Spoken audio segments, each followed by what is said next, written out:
are you, darlings? Welcome to another episode of On the Block with Jen. If you're here for your first time, hi, new subby. I got a lot of new subbies in the past couple of days.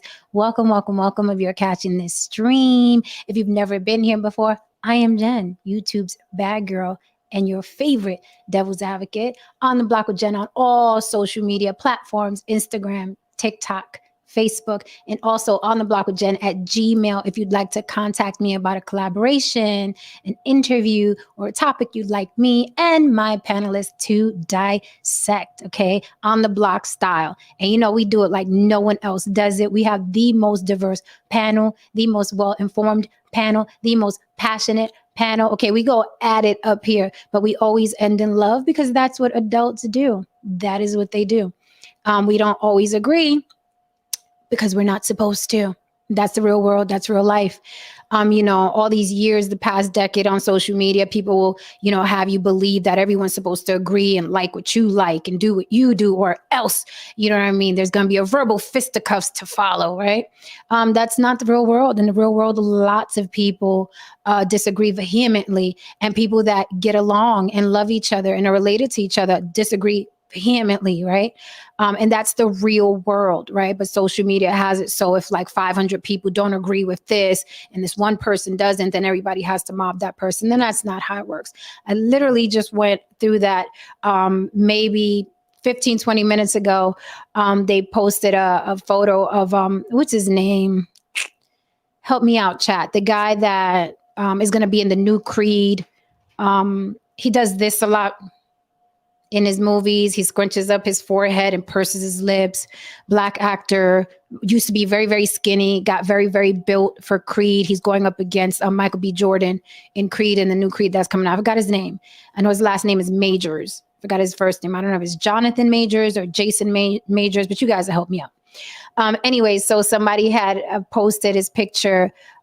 He just released new pictures. His body is amazing. Like how he built his body for Creed is absolutely amazing. I've never liked his face though, right? I don't like his expression. Like every movie he's in, he's like this, right? He purses his lips and he scrunches his forehead. Like his forehead literally looks like this, right? So I called him a butterface. I'm like, great body, body's A1. I don't like his face. And this dude proceeded to attack me because what's wrong with this actor and why don't I like him? And, he's not gay or anything, but he's going to cape for him because he looks great. And I'm like, motherfucker, what?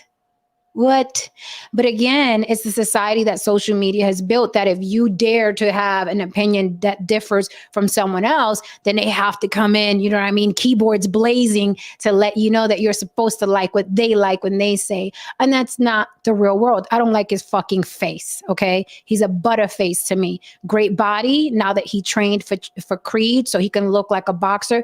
Great body. Appreciate the work. I'm a gym girl, but he has a butterface, and it's okay for me to think that. You don't have to think it.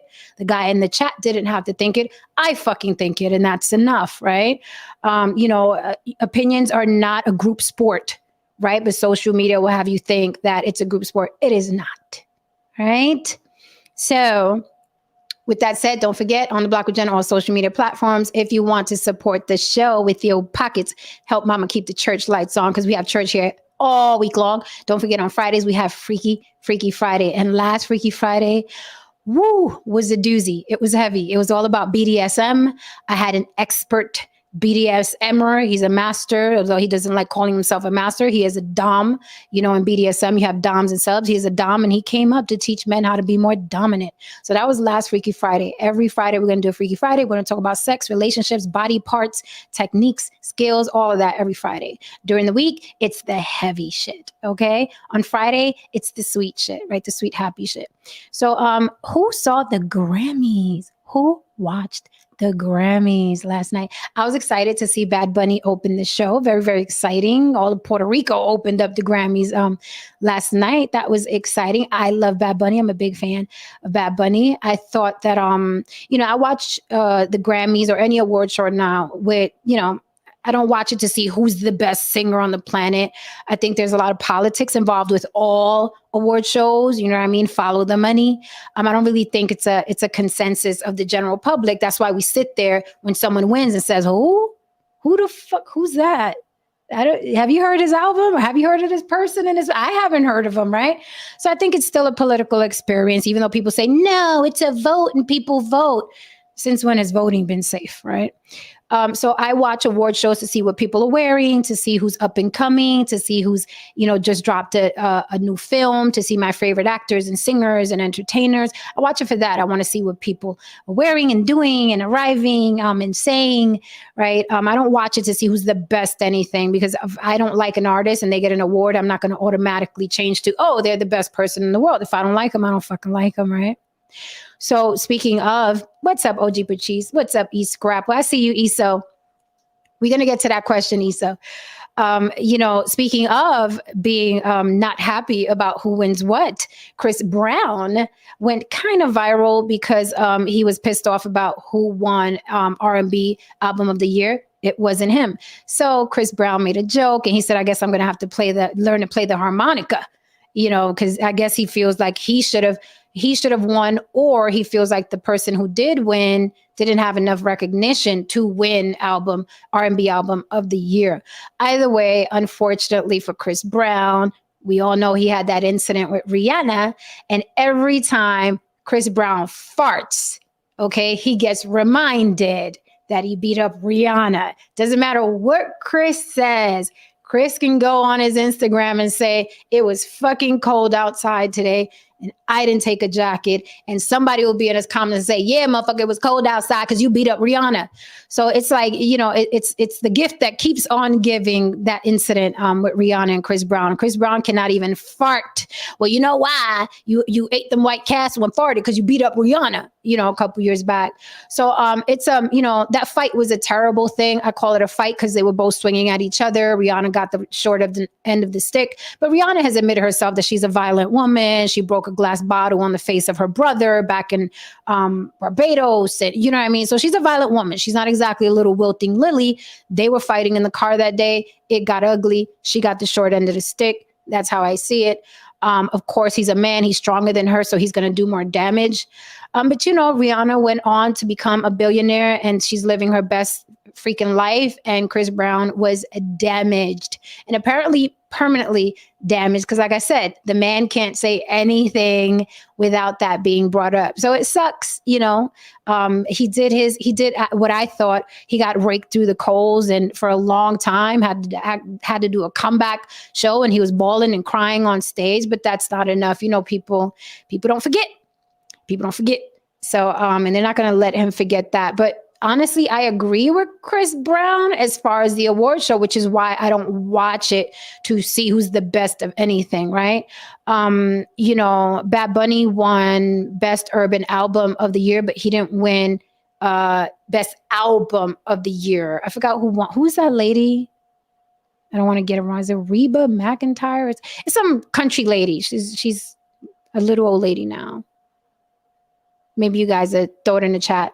But anyway, she won Album of the Year. And she looked shocked. She was sitting at the table at the Grammys like, you know what I mean? And we were all just as shocked because we like, when's the last time this lady put out an album? But you have to think of the demographics too, right? This country is mostly Caucasian, right? So just because we don't know the work of a certain artist, a lot of them Caucasians, and they are the majority in this country, probably voted for her or liked her album. We don't fucking know, right? Because we don't listen to it. It's just like some of our artists. I say Bad Bunny, and some of you are still like, who the fuck is Bad Bunny, right? Because you're not Latin and you're not into reggaeton. But if I ask a Latin person who Bad Bunny is, they'll break down in tears because Bad Bunny is the biggest streaming artist in all Spanish-speaking countries, did the most streams, the most ticket sales, the most, everything the past year. But some of you will still be like, who the fuck is Bad Bunny, right? That's how it is. So I don't watch the Grammys to see who's great and who isn't. I will say this, the 50th year hip hop tribute was absolutely amazing. When I tell you that shit, it was amazing to me. You guys may feel like, well, where was KRS-One? And why didn't they bring this one out? It was fucking amazing to me. It was nice to see, very nostalgic.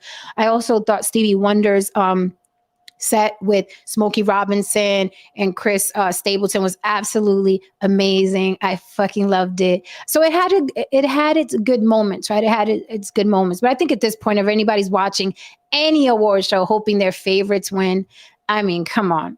come on, sis. Come on, bruh. Like, that's not what award shows are for anymore. It's too much politics attached. Hello, Juana. How are you, darling? What's up, Don Lamont? Bonnie Raitt. Thank you, Don Lamont. Bonnie Raitt is the one that won album of the year. And I didn't even know she was still alive. So salute to her, whatever, right? And I follow a lot of course, Puerto Rican Instagram pages, and a lot of them were so pissed off. And I was like, you people really have to stop fucking complaining about the losses and celebrate the wins. If you are going to be into this award shit, I don't believe in awards as far as giving you your worth. Right. If you sold the most albums and you don't get a Grammy, you still sold the most albums. Right. If you are the most popular in a genre and you don't win a Grammy, you're still the most popular in that genre. Bad Bunny is hugely popular in Spanish speaking countries. And I mean, all of them: Argentina, Colombia, Panama, Puerto Rico, Dominican Republic, you name it, Mexico. He is in there. Right. But he didn't win album of the year. So the Puerto Ricans were in arms on Instagram last night because they was like, they robbed him. And I said, well, if you leave your accolades in the hands of other people who are mostly white or disproportionately white, you're going to always be upset.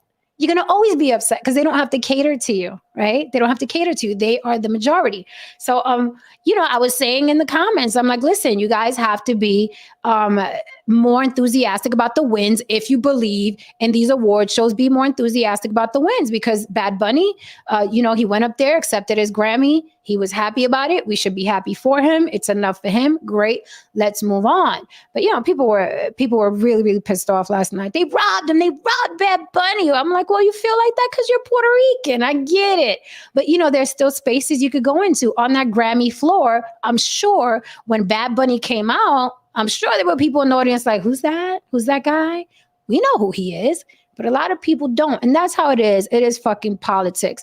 Although I will say, I went to the Bad Bunny concert. It was absolutely fucking amazing. The energy was fucking amazing. That kid is on something. He is different, okay?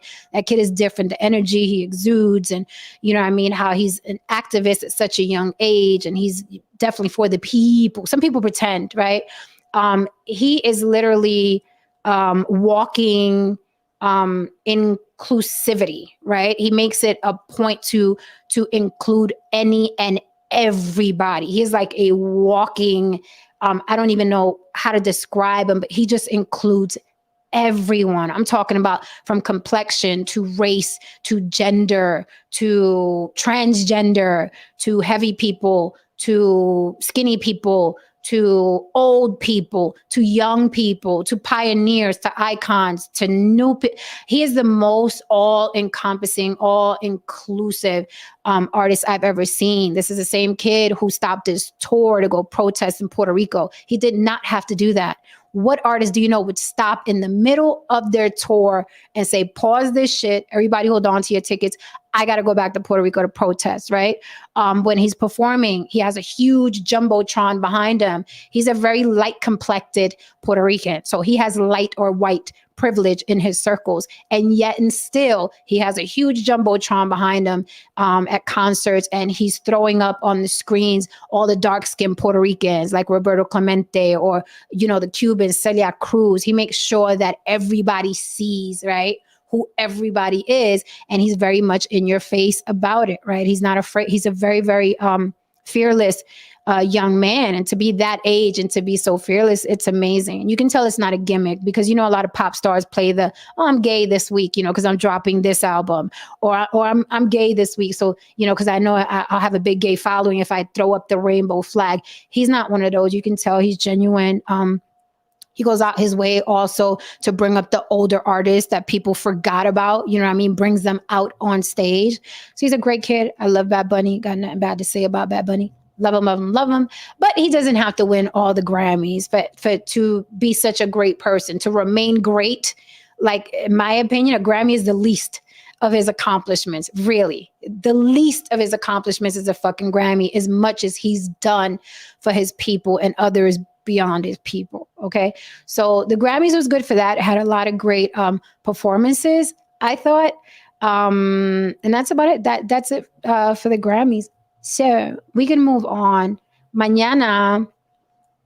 No, he is not a homosexual, but even if he was, so the fuck what? Like, this is 2023. You guys got to stop being this fucking immature in 2023. Like, come on, people. Even if he was, who gives a fuck in 2023? You guys, you're incorrigible. Okay, so I didn't want to do it today because I feel like it's too heavy for Monday, and I know everybody hates Mondays as is. But tomorrow I want to get into a development in the Tyree Nichols case. I am going to drop my link in case my people are here already. They can come on up because I got to talking and I forgot my people got to come on up because we're doing a tight 2 hours today, okay? Tighter than a virgin, baby. We are not going past 2 hours today. It is Monday. I got some things to get to. Lily won't be here this evening. She has a gig that she has to prepare for. So let's congratulate Lily for that. She's doing her thing. I'm sure she'll be here mañana. So I dropped the link for whoever wants to come up. You know the rule, cam up. I do not talk to, debate with avatars. I don't care who you are, how long I've known you, how many times you've been on my panel. 2023, say it with your grill or don't say it at all, okay? We want to see your face. Faces make conversations more interesting. So if you want to, you know what I mean, hide behind this and a little cartoon, if you want to talk to people like this, right, and argue back and forth, do it on another channel, not here. You got to come up here. This is the block. You got to pull up with your face, okay? So I dropped the link. Yeah, so Tyree Nichols, let me bring up, how are you, No Saint? Hello. Happy Monday. Happy Monday. Have you recovered from the weekend? We had quite an eventful weekend on the block. Yeah. Almost. I still I didn't get a lot. That one, Saturday went so late. That was a little rough, considering I had to get up in the morning. Yeah. Tristan told me he fell asleep in the chair. It's a rough. Poor Tristan. What are we sipping on tonight? No Saint. A little Merlot. A Merlot. I like it. Okay. You can't throw it out there. Merlot. It's not Merlot. Merlot. I make it fancy, right? Like I don't go to Target, No Saint. I go to Target. Target, yeah. I go to Target. Yeah, before we get into tonight, I know what tomorrow's subject's on. I know what it's about. You know what it's about? Yeah. Dun, dun, dun. We got to do it, No Saint. We got to do it. I'll say, are you going to mention what it's about? Yeah, absolutely. Mm-hmm. So I will say that I was taken aback by a show I saw that they were really, I mean, because the man's dead and they were really going at him. And I was really thought that was not right. But so apparently death doesn't pave the way to all sins. No. In the community, right? No. And some people guessed it already. Joanna Washington said Tyree was a colorist. Shocking. So here's the thing. You know, people are not going to like what I say tomorrow, and I'm not going to get into it tonight. You have to come tomorrow. But I am going to get into Tyree Nichols' latest development. They brought up that boy's tweets from 9 years ago. Mm-hmm. And I really wonder who's doing this, right? Like who is like, oh, a black man died. Let's see what he said on Twitter 10 years ago. It's very interesting. And it's like, you know, I'm not big on conspiracy theories, but I'm like, who's doing this? There has to be a motive. Well, and if Haran gets in here, I'm sure he knows there's got to be programs that you search, that you'll be able to search people's. It's got to be, because like you said, it's got to be maybe a word search, you know. And again, 9 years. I can't. Oh, well, he was 28 or 29, right? So I mean, you talk about when he was 20 or something. Yeah, 21. This is the problem with, in general. This is the problem we're going through right now with social media. Is that I said things when I was 14 that if I would have tweeted them, maybe somebody could bring it back on me. You know what I mean? Because I wasn't. I said shit today. Yeah.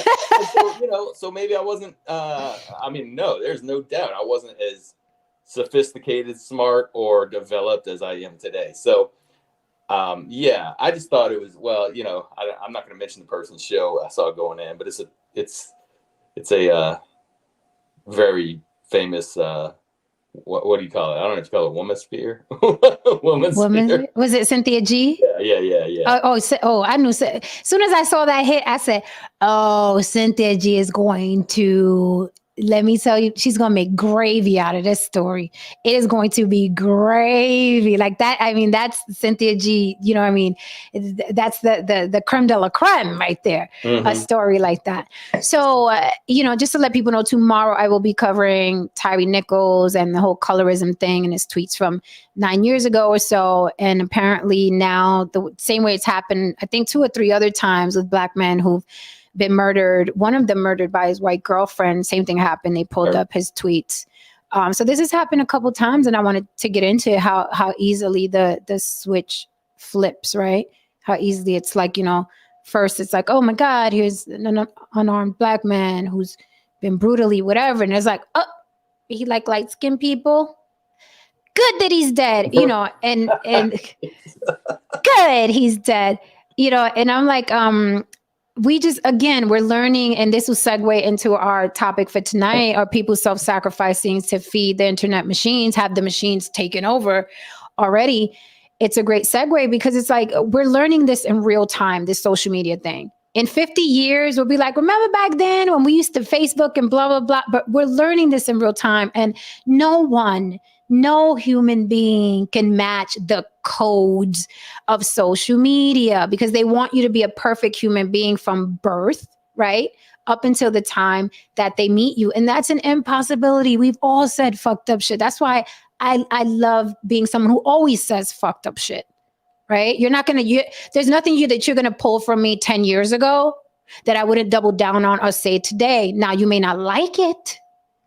And you're entitled to not like it, but you're not going to force me to not feel a certain way. And I had that conversation earlier today where somebody was like, oh, you're the lady that had that debate with such and such. Do you still feel that way? Literally asked me, do I still feel that way today? Right? They was like, because you were doing a caricature of a Black woman. And I said, yeah, and I also do caricatures of white people. And I do caricatures of Southern people. And I do caricatures of Latin people. So if the caricature doesn't fit, you must acquit, right?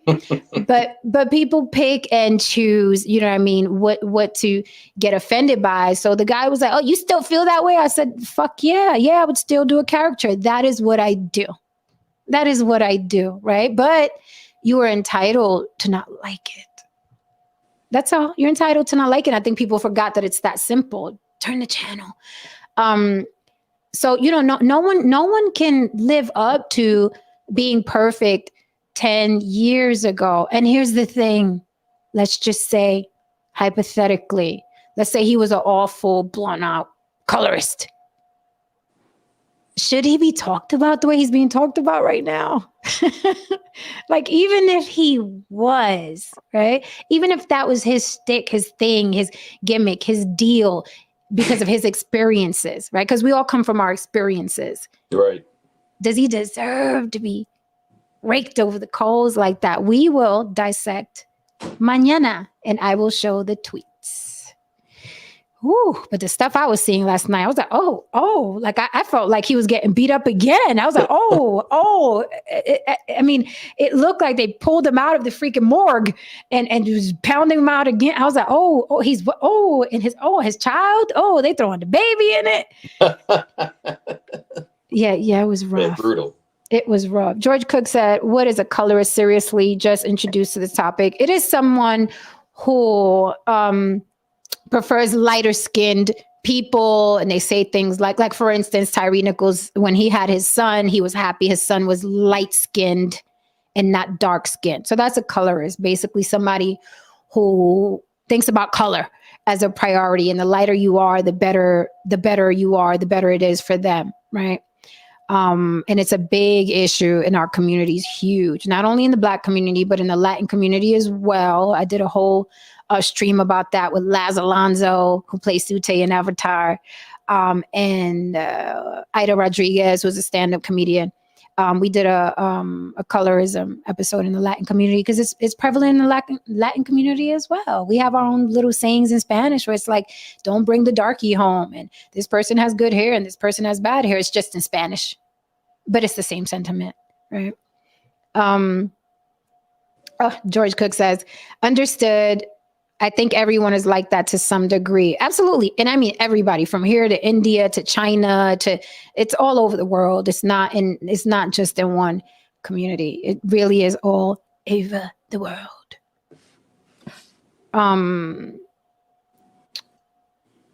Okay, so she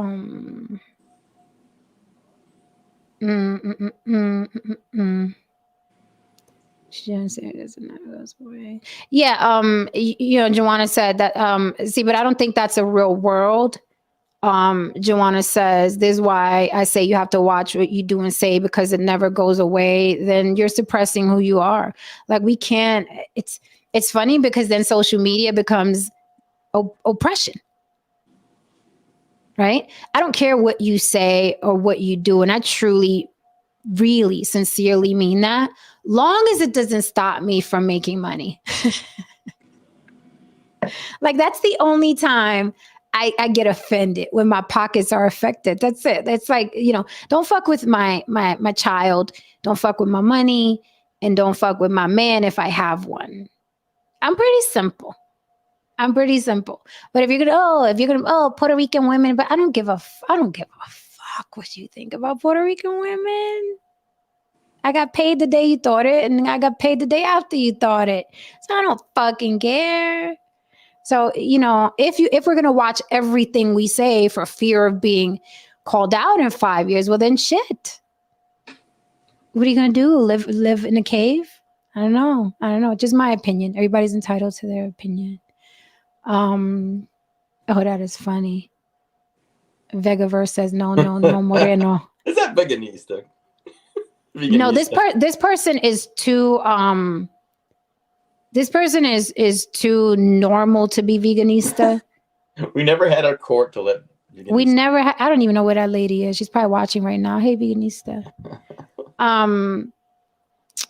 Yeah, Don Levon, and in the white community, don't bring the black guy home. Yeah, everyone is fucking. Or black woman in some cases. Absolutely, we all suffer from it in one way or another. And let me tell you something. As human beings, if we didn't have color to bitch about, then it'd be like, don't bring the fat guy home, or don't bring the short guy home, or don't bring that motherfucker in here who only eats avocado. We would find something. Yeah. We would find, or don't bring somebody in here that makes under a certain amount of money. We will, if there was nothing, we will find something. We will find it. Oh, you celebrate Christmas? Don't bring that motherfucker over here. I don't do Jesus. There's always something. That's why I'm like, don't bring the Protestant home. Code Red said that Veganista deleted her YouTube account, as she should. Hopefully she deleted it and made an appointment with a therapist.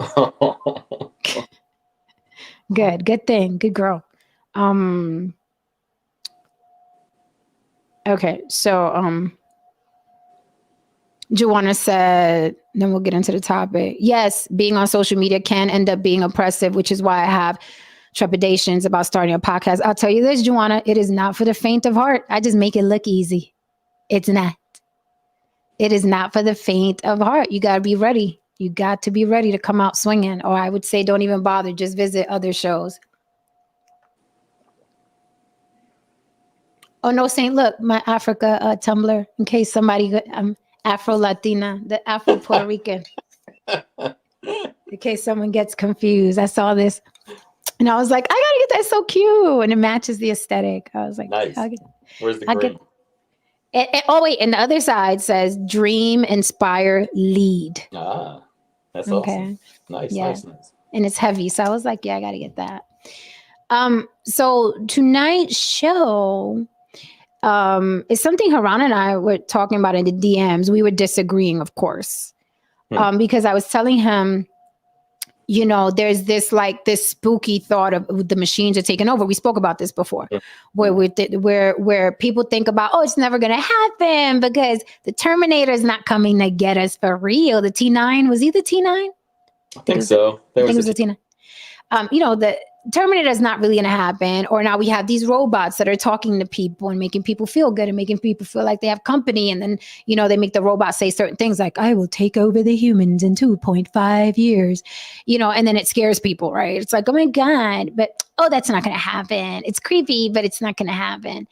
And my thing is, it's already happened. It's just that people are expecting it to be the T9 or that of the robot. So they're not noticing that they're right in the midst of it happening.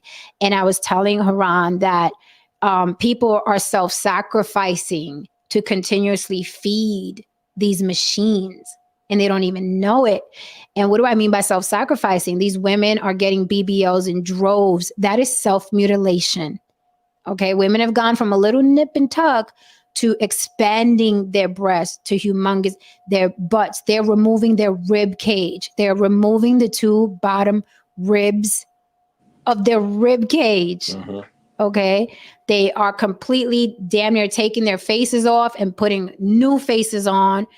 And it's all for social media. It's not even for men per se. They're not even doing that. So you're like, oh, let me be more attractive to men. No, if I look like this and I put it on social media, I can monetize.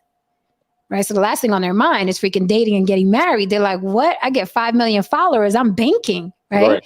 And they're constantly feeding the machine. Then we have people who we've seen recently have gone to prison because they're pretending to be rich where? On the machines. On Instagram and on Facebook. Like they're not pretending to be rich at home where it's quiet. They have to show everyone I'm rich. So what do? They put it on Instagram and that feeds the machine. And now we've seen murders on social media. And I'm not talking about witnesses that happen to be in the area. I'm talking about a mass shooter. Right. Who was live streaming, like, watch this, right? We've also seen, men kill their wives while live streaming.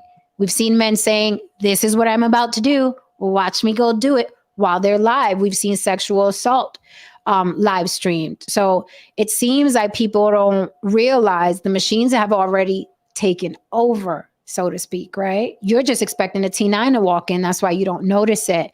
But people are literally self-sacrificing to the altar of attention and these machines. And it seems like the machines are always hungry and want more and more and more because how do they play with us? The algorithm. Mm-hmm. Well, if you don't post enough, we're going to lose you in the algorithm. So then we panic and we start posting more and more and more. That algorithm, right?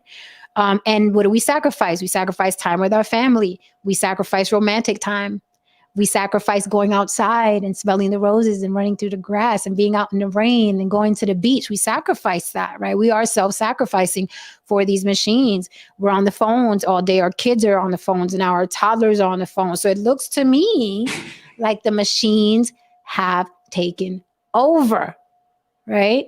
But Haran was like, no, that's just humans and that's how people are and blah, blah. And I was like, I don't know about that. I don't know if I agree with that. I think the machines literally have a lot to do with it. We're addicted to these things, right? If we don't watch ourselves. But I'll pause there. No, Saint, what do you think? Well, yeah, when you put it like that, I think there's more to come. I think, I was thinking about when you were talking about it, I was thinking, and we willingly do it because just like anything else, I was thinking like, when I go through the grocery store, I'm pulling into the self-serve because it's faster. It's easier for me to do it. Mm-hmm. I know it's not, or even now with McDonald's, you can punch on the McDonald's thing to order your food. I saw it. It's convenient. We're always going to do the easier thing. When people talk about losing their jobs or, the immigrants are coming in and taking our jobs, they don't say that when the immigrants are up on their roof and it's costing them like 10 grand less. They get the cheapest person. So when you talk about, in this sense, the machine's taking over, it's feeding something. It's definitely feeding something. People are now able to get notoriety that in the past, the chances of that notoriety were really slim. None. Slim to none. So I think that's one reason you're seeing an explosion in this plastic surgery because it does get views. I mean, I told you I didn't even know what a BBL was till I came on this show. I've seen it. I didn't Oh, I'm realize. sure. Yeah, I didn't realize. I never thought. It never even crossed my mind that people were actually doing that. I didn't know how they got it. You know, it's just like, wow, that's You know, I was like, how did they get that shape? I thought it was. I didn't think it was. I didn't know it was surgery. You know, but so yeah, I think it's like you said, it's not an easy way to make money, but it's certainly, it seems, I don't know how to put it. It's not digging ditches, right? But it does have risks to it when you're doing all these things to your body. We don't know yet what it's doing to the mind. We're kind of new to the game, like you said. In 50 years, people are going to look back, almost like when we look back and say, "Wow, those people were taking radiated water back in the 1920s. They were drinking radiation water, thinking it cured everything, and then the one guy drank it so much his bottom jaw dissolved from cancer." Oh yeah, you can look up pictures. It's crazy. He was a rich guy, but you're like, wow, what the hell were they thinking? Well, somebody was selling some radiated water and making some money, and they didn't really know. So, but yeah, I definitely think it's never going to go like you see on TV. We always think the future, but boy, the TV and movies really, and I don't know if they have the heads up on what people are working on, but they really do get a lot of stuff kind of right. When you look at, when you look at, oh, look at that movie, how old it was, like, what is it? Dick Tracy or whatever, talking on his watch, and all of a sudden, 50, 60 years later, you can talk on your watch, But yeah, I mean, everybody making these programs, it's definitely an addiction. It's an addiction. Our minds are addicted to this. So in that sense, yeah, you can say that machines are taking over our mind at this point.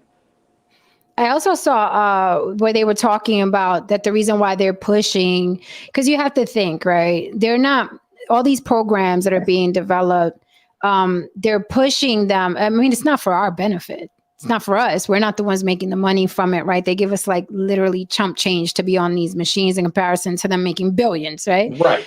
But now they're pushing the shorts, right? TikTok, you could do shorts. Instagram, you could do shorts. And now YouTube has sent out newsletters to everyone. Look, we're going to monetize these shorts. So what you want to do is start doing the shorts. And people that do live videos make more money than people that edit content and throw it up later, right? So they're telling us what to do to keep their machines going. And I saw that they were saying that the reason why they're pushing the shorts is to make all of us have a teeny tiny attention span. And they were saying that the majority of Gen Zers, you can keep their attention for 1.3 seconds. 1.3 seconds. An ad can keep their attention for 1.3 seconds, which is why they're pushing everyone to do these tiny little shorts, right? To keep people motivated. Because sometimes, I mean, we all do it. We look at a streamer, it's like 3 hours. I ain't watching this shit. Yeah. The fuck, like they better be, knocking each other down and rolling around, and there better be some oil in it, and Jen's tits better be out. It's like they're not going to watch 3 fucking hours, which is why I've even tried to like chop down some stuff that's good, but it's time consuming. But yeah, attention spans of 1.3 seconds, and that 1.3 seconds better be good. Yeah, I think that and my own, I've been noticing this about myself. I have a sweet spot. If I want to watch a video, I got, I'm waiting for something to come on or whatever. It's usually around 20. If it's a cut up video to about 20 minutes, I can watch. But if it's like you said, if it's an hour and a half, sometimes I'll look an hour and 20 minutes. I don't know if I want to sit there for an hour and 20 minutes, but like right around 20 minutes, I'm like, that's probably something not that I can't pay attention, but that's what I did. I want them to, there's a lot of interesting stuff on YouTube, and but I don't want to watch it for 2 hours, even though sometimes I do. There's times that I'll find something that I'll watch for an hour and a half if it's really good, But yeah, there is. I think there's a sweet spot. But when it comes to the shorts, that's definitely not my generation. I don't do TikTok. I don't want to watch somebody for 10 seconds, and then to me, it's not worth, I mean, it's kind of weird, but it's really not worth my 10 seconds to watch something for 10 seconds. Interesting. I like the 20-minute videos too. Welcome, Haran DeMarco. How are you, sir? What's going on, sugar?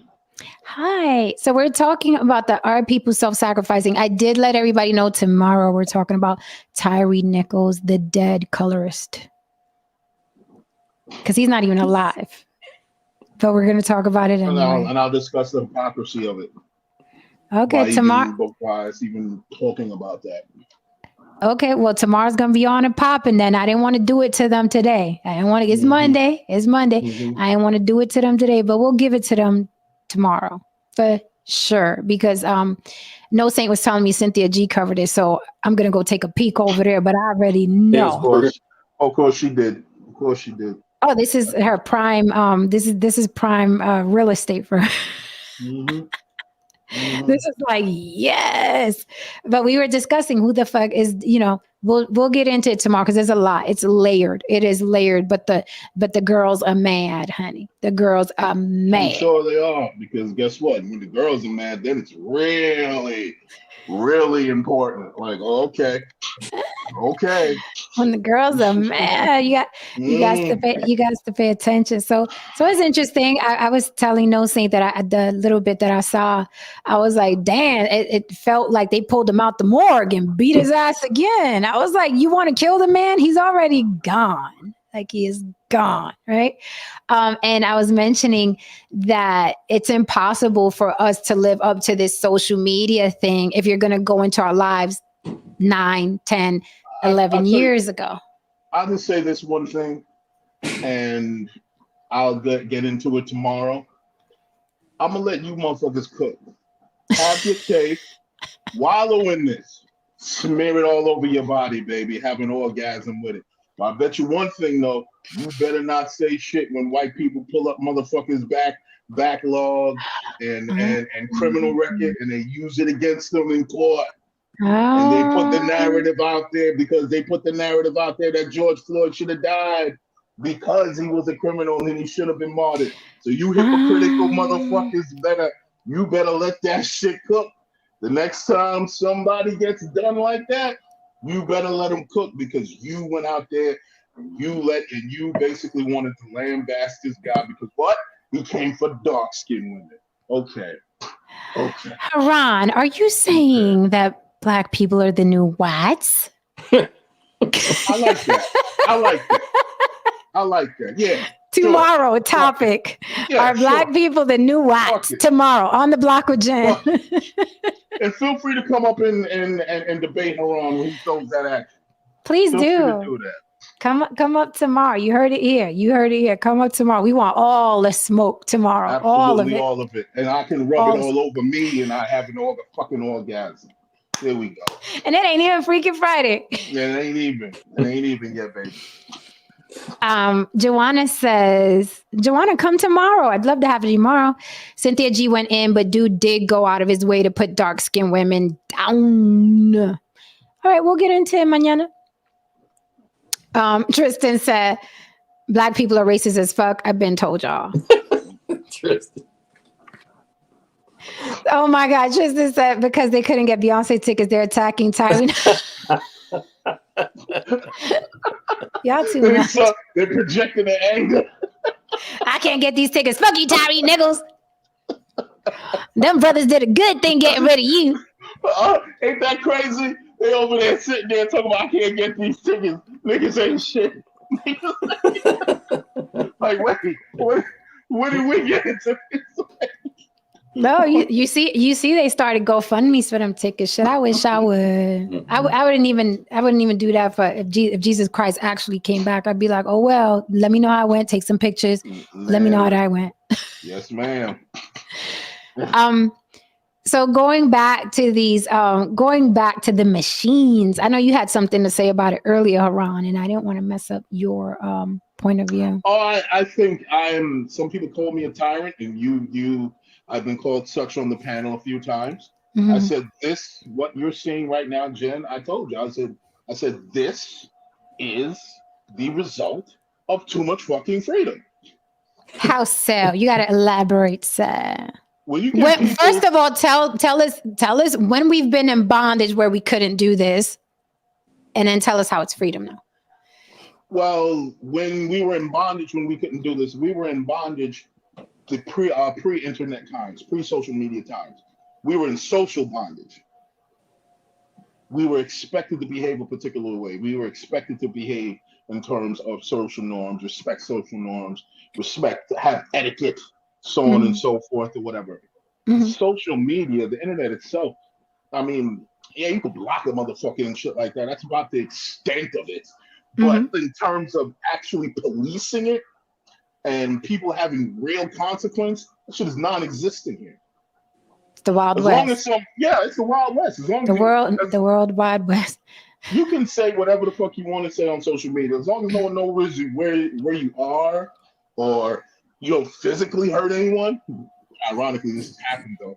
You know, as long as something like that doesn't get out of hand and it's not rampant and it's seen as only isolated incidences. But Haran, if you got friends who work down at one police plaza for the computer forensics division, I can find you, bitch. Oh no, that can happen. That can happen. I'm just saying. but even they don't do anything until they really, really, really have to. You know what I mean? Until they really have to answer the call. It's not like they're sitting there, watching everyone's interaction and Bob is telling Jake like, "Oh, Jake, that was really horrible what he said to him. Maybe you should go down to Bob's house and have a talking to him. Like, sir, you really shouldn't have responded to that person in that manner. That was absolutely horrible." I mean, it took the courts a long time to even catch up to cyberbullying. Why? Because before that, people took the opportunity to literally push people in a violent manner from their computers to the brink of death. To the brink of death. Okay?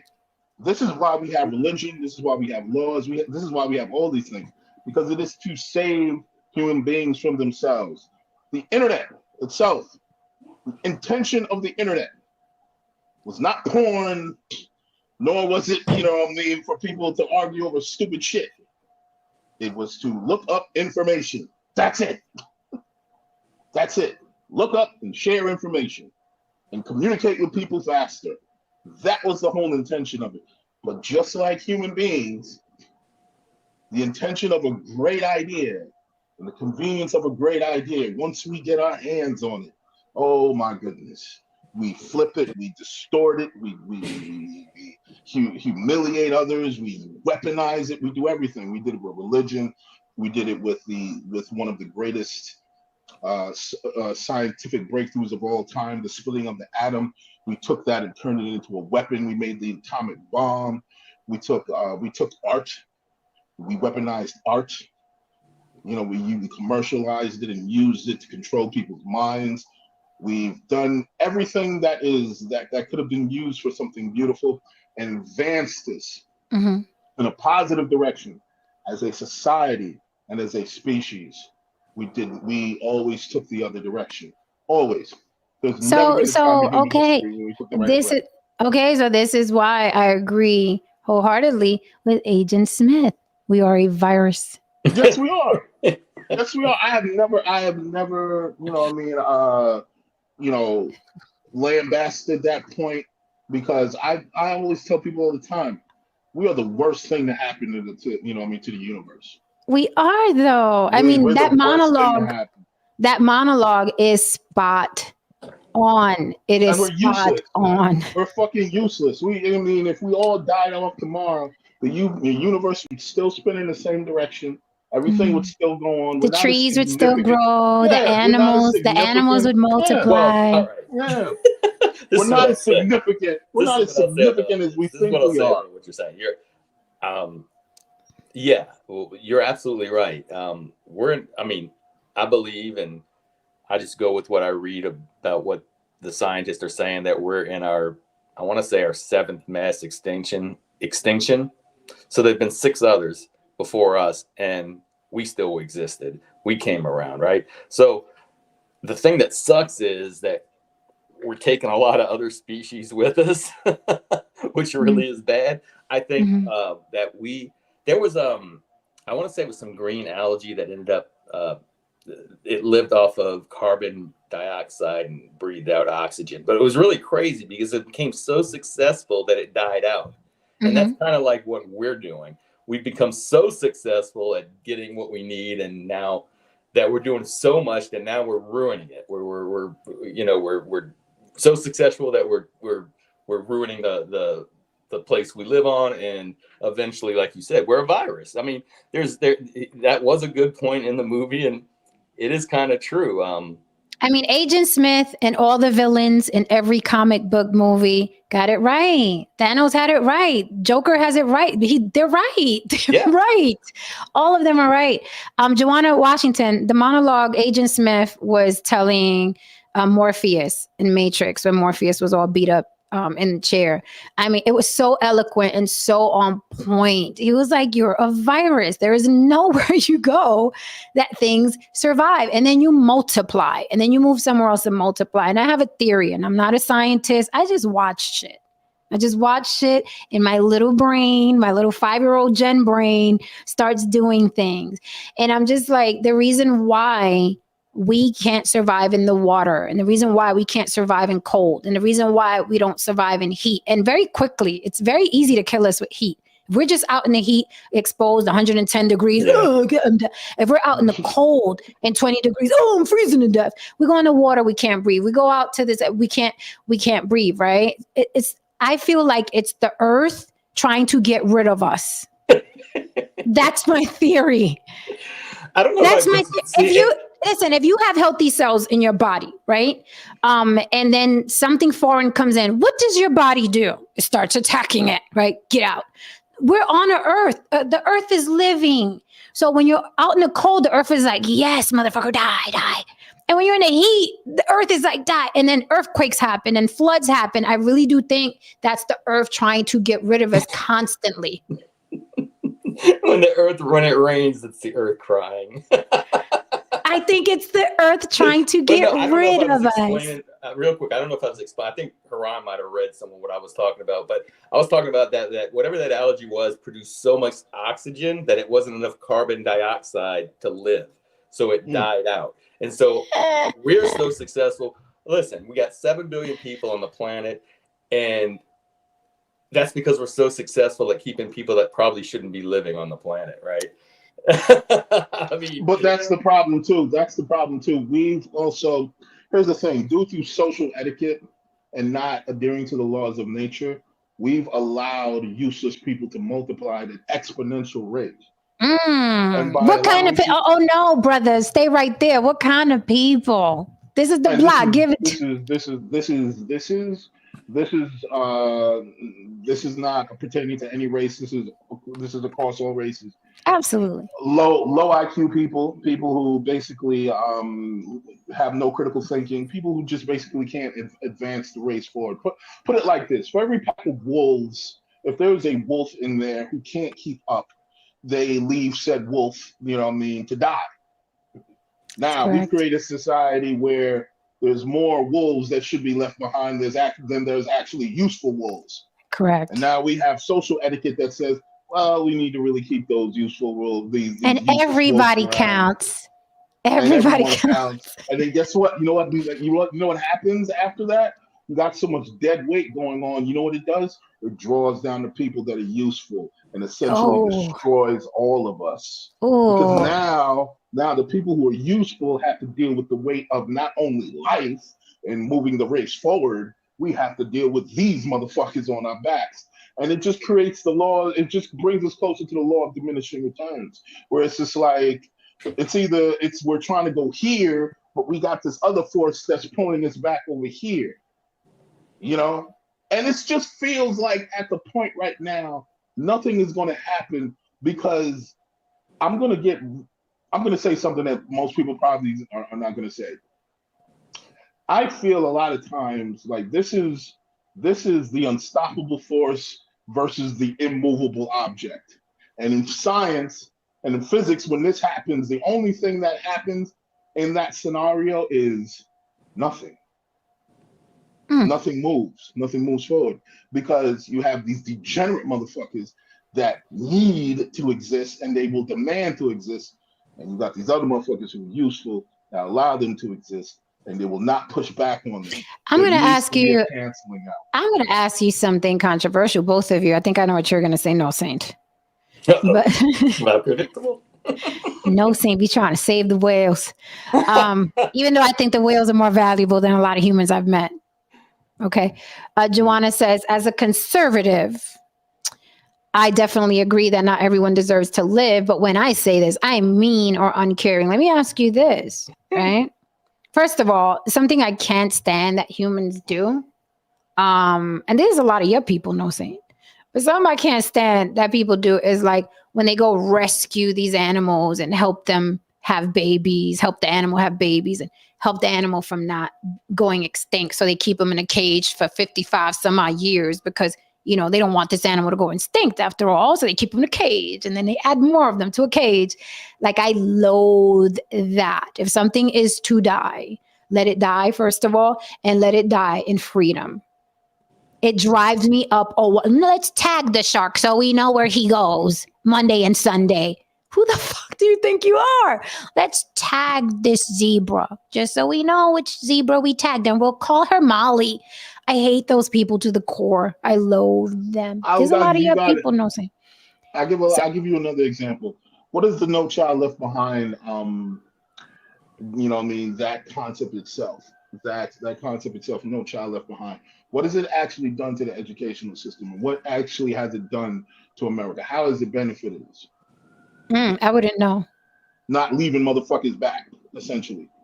Just basically Like I know what having it means, but having I them don't know just go what the through. result. Well, actually, if you have someone who let's just put it this way: if you have someone who just needs to be left behind because they don't have the intellectual prowess to move to the next level, the next grade, or so on and so forth, you should be doing more of that.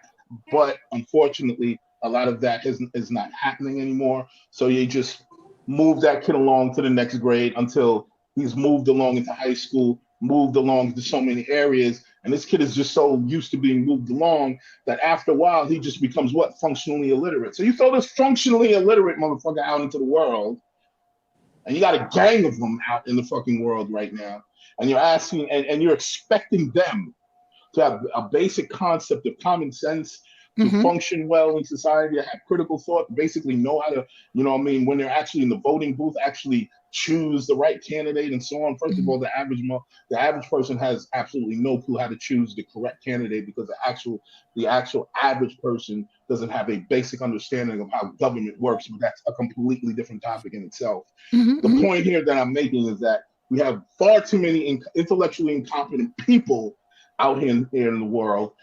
And as long as someone's physically competent, whether they can do the job physically or is gifted physically, then that's all that matters in America most of the time. Preach, preacher. Let me tell you, Haran's on fire tonight. If y'all came for Haran tonight, you came on the right night. I do want to ask a question, and it's going to be controversial.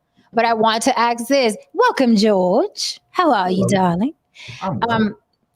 So I'm going to ask something that's going to be controversial. Out in nature, right?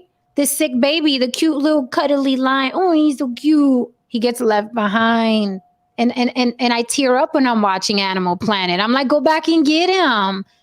They don't go back and get him, right? When the zebra is like, first of all, one of my favorite animals in the whole wide world is zebra, just so y'all know. Fun fact. The zebra hears some shit. They take off. They don't stop to ask, I wonder what that noise is. They take off, right? And some of the zebras aren't as fast as the other ones. The zebras don't come back to get them, right? So let me ask you this. Human beings get sick a lot, a whole lot, from cancer to diseases, blah, blah. I know y'all know where I'm going. Okay. They all rush them to the hospital, get chemo, get treatments, get this medication, get that medication. Some of them are off mentally. So let's put them on this medication. This one's depressing. Let's put them on that medication. Should human beings just be left to hospice to die, no matter the age, stage of disease, or whatever? Would that be a perfect scenario, or should everyone be saved? Because everything we just discussed would mean to the vine you go, right? So what do you think about a world? Would we be better off, honestly speaking, like Joanna said, if you are sick, there shouldn't be an attempt to, the DNR, right? Everybody should have a DNR if they're sick. What do you think about that? To see how hardcore you all are. I would have no problem having a DNR. If I was incredibly sick and it looked like it was grim for me, why not? All right, you skated out of that, Haran. You skated. No, because I didn't mean to skate, but I see the logic in it. No, I think all of us do. If it's like, look, if I'm halfway there and like my grandmother told us, if I'm halfway there and halfway here, don't be bringing me back on no emotional shit and I'm suffering. Like, let's not do that. Please don't do that. Like, don't bring me back so I can be a vegetable. You know what I mean? You literally have a potted plant you're bringing home. You know what I mean? And you just want to do it because it's just you just couldn't do it. Like, please, no, don't do it. You just bringing me back and you just wailing me into this motherfucker. I'm like, yeah. When my grandma my grandma was she was on her way to hospice and the doctors was like, well, we can get her to eat if we like cut her open on the side and stick a tube in her stomach. Stick a tube in her stomach and then we'll just like throw the insurance through the straw. I was like, go fuck yourself. That's what you're gonna do. These doctors love to be like, well, we can just cut his leg off and throw a hose in it and we can just throw it out of his ear. And I think it would actually work. Like, come on, he'll have to blow on the hose every now and then, but it'll work. He can walk fine. So going back to the question, not us, because it's easy to make a decision about your own life. Other people, no matter the age, the stage of life, the gender, do not resuscitate. Cancer, no chemo. HIV, no fucking HIV pills. Disformed, put them down. Are you saying DNR? Are you saying do not? I'm a little confused. You started out talking at a macro level about people not really fit to live, and then you brought it down to do not resuscitate orders. So all right, you're getting the hang of me. I'm using DNR kind of like in a facetious way, like do not resuscitate, but I don't mean just do not resuscitate. I mean in general, the macro, like everyone who's not quote unquote fit to live, the zebra that is not going to run as fast, the little lion cub who can't follow the other cubs. Just like it happens on Animal Planet, should humans be that way? And would it be beneficial for us? Like in the movie 300, they threw those deformed babies straight off that cliff. Why? Because they needed the strongest to make that 300, right? To be a Spartan. So should we chuck them off the cliff? Yeah. Okay, now I have a better understanding. Okay, I'll talk about that after George is done. But we are though. B Money said we're not animals, but we are. And that's the problem right there. I'll get to that, man. Okay. But where I'm going to come from, the short answer is no. No. And here's why. We've got recent history that tells us what happens when you take your idea and put it into play. Nazi Germany, they took the mentally ill, they took the homosexuals, they took people that they deemed that weren't fit to live, and they killed them. And so it gets into from a very philosophical level. And without dragging, I know how you feel about religion, Jen, so I'll keep it at this level. You could talk about religion. But okay, to people who believe in God, they believe that we're created in the image of God, so therefore all human beings are valuable in that regard. And even if you don't believe in God, from natural law, that comes out from there that you have an intrinsic right to your life from that point of view. And so who are we to, if I dare say, play God and start deciding, and because you're talking about at a governmental level, you have been deemed to be insufficient. The Germans called it existing without living or something to that effect. And so I understand what you're talking about on one level, Because in a purely economical sense, yeah, if you boil it down to dollars and cents, yeah, you're correct. And but then when you get down to that, Jim, one day, you know, they might decide that, you know, we've looked at all your videos, Jen, and you said some pretty spicy stuff that we don't like. So we now have deemed you unfit to live. You know, I mean, you understand how the criteria right now, you're just keeping it at like people who are mentally ill, people who have cancer, people who are, well, you said all facets of life. So maybe you need to unpack that. Let's get rid of the mentally ill, the obvious people will say, like the deformed, all the extreme cases, throw those out. Who else would be on your list? So here's the thing. If we throw those out, then we change everything I said, because I'm literally talking about nature. Someone not liking someone saying spicy things, that's opinion, right? I'm talking about nature, a disease ravaging a body, right? But if you do stick religion into it, you're like, well, we can't play God. Well, then of course you're going to think that you're not allowed to let somebody die because you're not quote unquote a God. But if you remove the God, right? If you go into Animal Planet, the lions and the zebras don't have a God. They have the one thing in mind, and that is survival. And if I go back for instincts, and if I go back for that zebra, the alligator is going to tear my leg off too. If I go back for that cub, it's going to stop me from feeding these 3 cubs, right? So that's the level I'm on, right? I'm not even talking about, oh, I don't like what this one said, or I don't like what this one's wearing, or you know what I mean? This one is, I'm talking about literally when you are born and it's like, fuck, this one is damaged. It's going to cost a lot of money. It's going to hold us back. It's going to hold back society. We're going to have to put a lot of work in to keep this person alive. I'm really talking about the movie 300. They chucked, right, the damaged children because they just didn't have time to have someone in their society, right? So it's kind of like letting nature take its course, for lack of a better term. You understand? Yeah, I realize what you're talking about. I just pushed it a couple of steps beyond. But that's a different conversation. Yeah, but we're already on I-95. You're wanting to get off at exit 300, but I'm saying no. It's up there at 305, 310 that we're gonna run into this.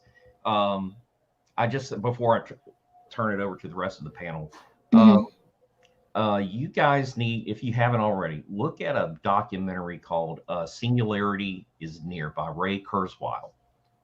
And what he talks about, Jen, and you might be supportive of this, and it does sound, he talks about in part of this documentary, he says that, you know, they're developing computers down to the molecular level that they can inject into your body. And so we can cure things like diabetes, potentially cancer, and things like that. It can actually, we can even take it to the point where he's talking about in the future that they can upgrade your intelligence. And then, you know, you can rise up and become like literally a superhuman. You can transcend your own human limitations in terms of, you know, your cognitive abilities and things like that. So, you know, I'm just posing the question, right? Yeah. Somebody said eugenics. Joanna says, George, the market already regulates social commentary is called getting canceled. So I'm posing the question, right? Because if we want to bring a quote unquote a God into it, a religion into it, well, here's the thing. Our country already plays God. You can't afford chemo? Goodbye. Die somewhere else in your house. We don't give a fuck until you come up with this money. Oh, you broke your leg? You don't have insurance? Oh, well, get out of here, limpy. Put a piece of wood board on it and good luck. So they're already choosing who can live and who can die. Because a poor old person who can't afford their medication is going to die. But if you can pay Big Pharma a certain amount of money, then you can live. So we're already doing that technically. I see what you're saying. You've got a point. The other thing you mentioned about DNR, I can just tell you that in a couple of cases, and Haran, I completely agree with you about this. My brother-in-law They put in he had terminal cancer, and they put in this pump, pain relieving pump in him, and then come to find out that it didn't work, wasn't necessary or wasn't needed, and so he never got the benefit of it. And therefore, my sister's life insurance and all that calls. When you go in the hospital like that, and you are in that kind of state, the first thing the hospital does is they say, "Do you have any life insurance? Do you have this?" And then you sign a document giving them first rights to your life insurance. So the hospital gets paid. At least it's that way here in the state of Florida. Mm-hmm.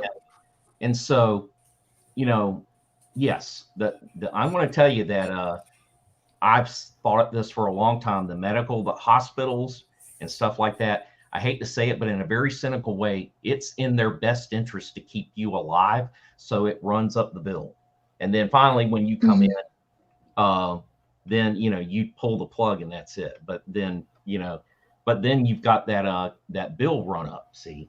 And so I totally agree with you, Haran, about that, where, so there is an economic point where you have to cut the treatment and all that. So that's my only point there. Okay. So thanks much. So B Money says, nah, this country has social services to pay for those procedures. We're not that cruel. That's false. People don't qualify for a lot of stuff that could keep them alive. Poor. You got to be really poor. Yeah. Which is nuts. Yeah. When am I going to get my chance? Go ahead, No Saint. Welcome, Dame. Go ahead, No Saint.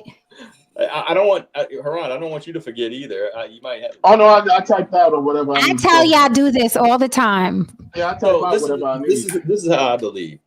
As far as your tag zebras and your tag, I think some of that is we're trying to right the wrongs of taking habitat away from these different animals, and we're trying to make sure that we aren't the ones. I am all for bringing back the mammoth, the woolly mammoth. Just off of selfishness, I want to see a woolly mammoth in my lifetime. I want to see Jurassic Park, but I want to say, as far as when you bring it down to humans, I say no. You don't let people die, because we're talking about this is cognitive evolution that we have. That is the only reason that we're around, is cognitive evolution. Most of us wouldn't be here if you take away all the guns, take away all the farming that we do now. Take away everything, and we will die. Most of us will die. Most of us don't have what it takes to survive on our own. We built this society. But as far as well, I'm going to Don Levon's house, so I'll be okay. Yeah, right. Stephen Hawking, if we would have just thrown him out, we would have lost a brilliant mind.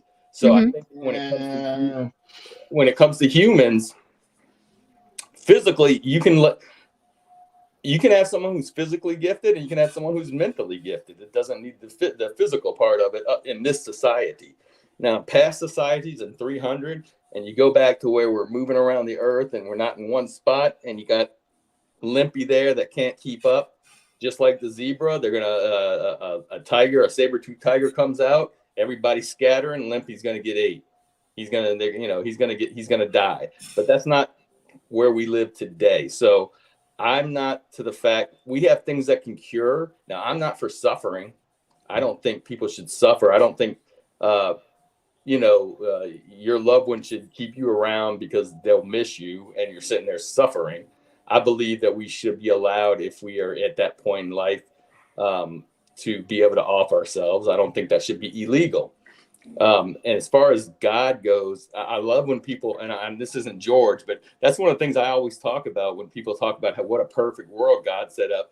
Like, yeah, go talk to some animals out there getting drugged around by a tiger, how beautiful it is. Or go talk to the people getting killed or in a war or ethnic cleansed, or, how about let's talk to the people from the 1800s that were being hung in this country. It wasn't really a beautiful world. It's pretty ugly.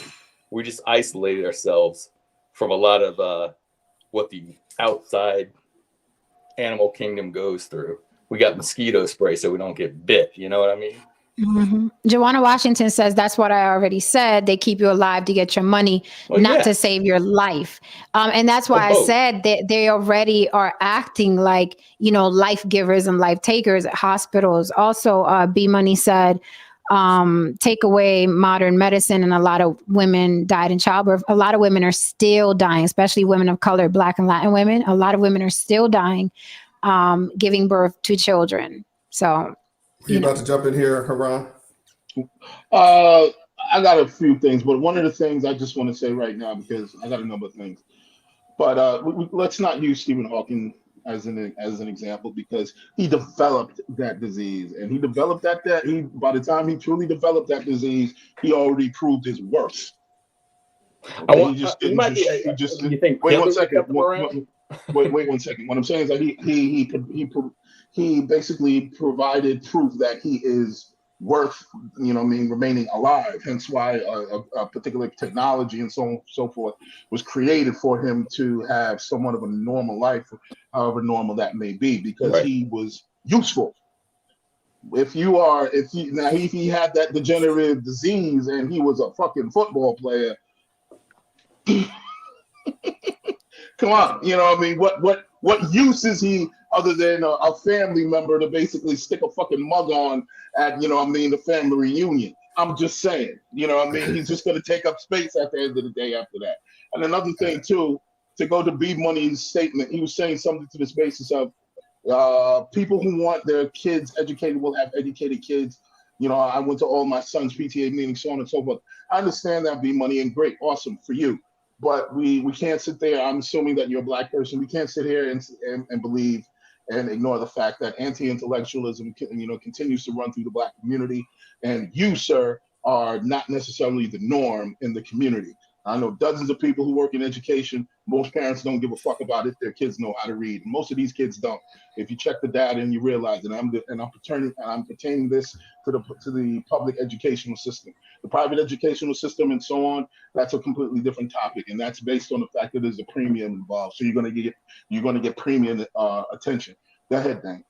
I want to say really quickly, to treat all people equally or tell me why not to, please throw it in a super chat if you feel like you're being ignored, because everybody's talking in the chat. So if you feel like your comments are being ignored, attach it to a super chat and I will see it clearly.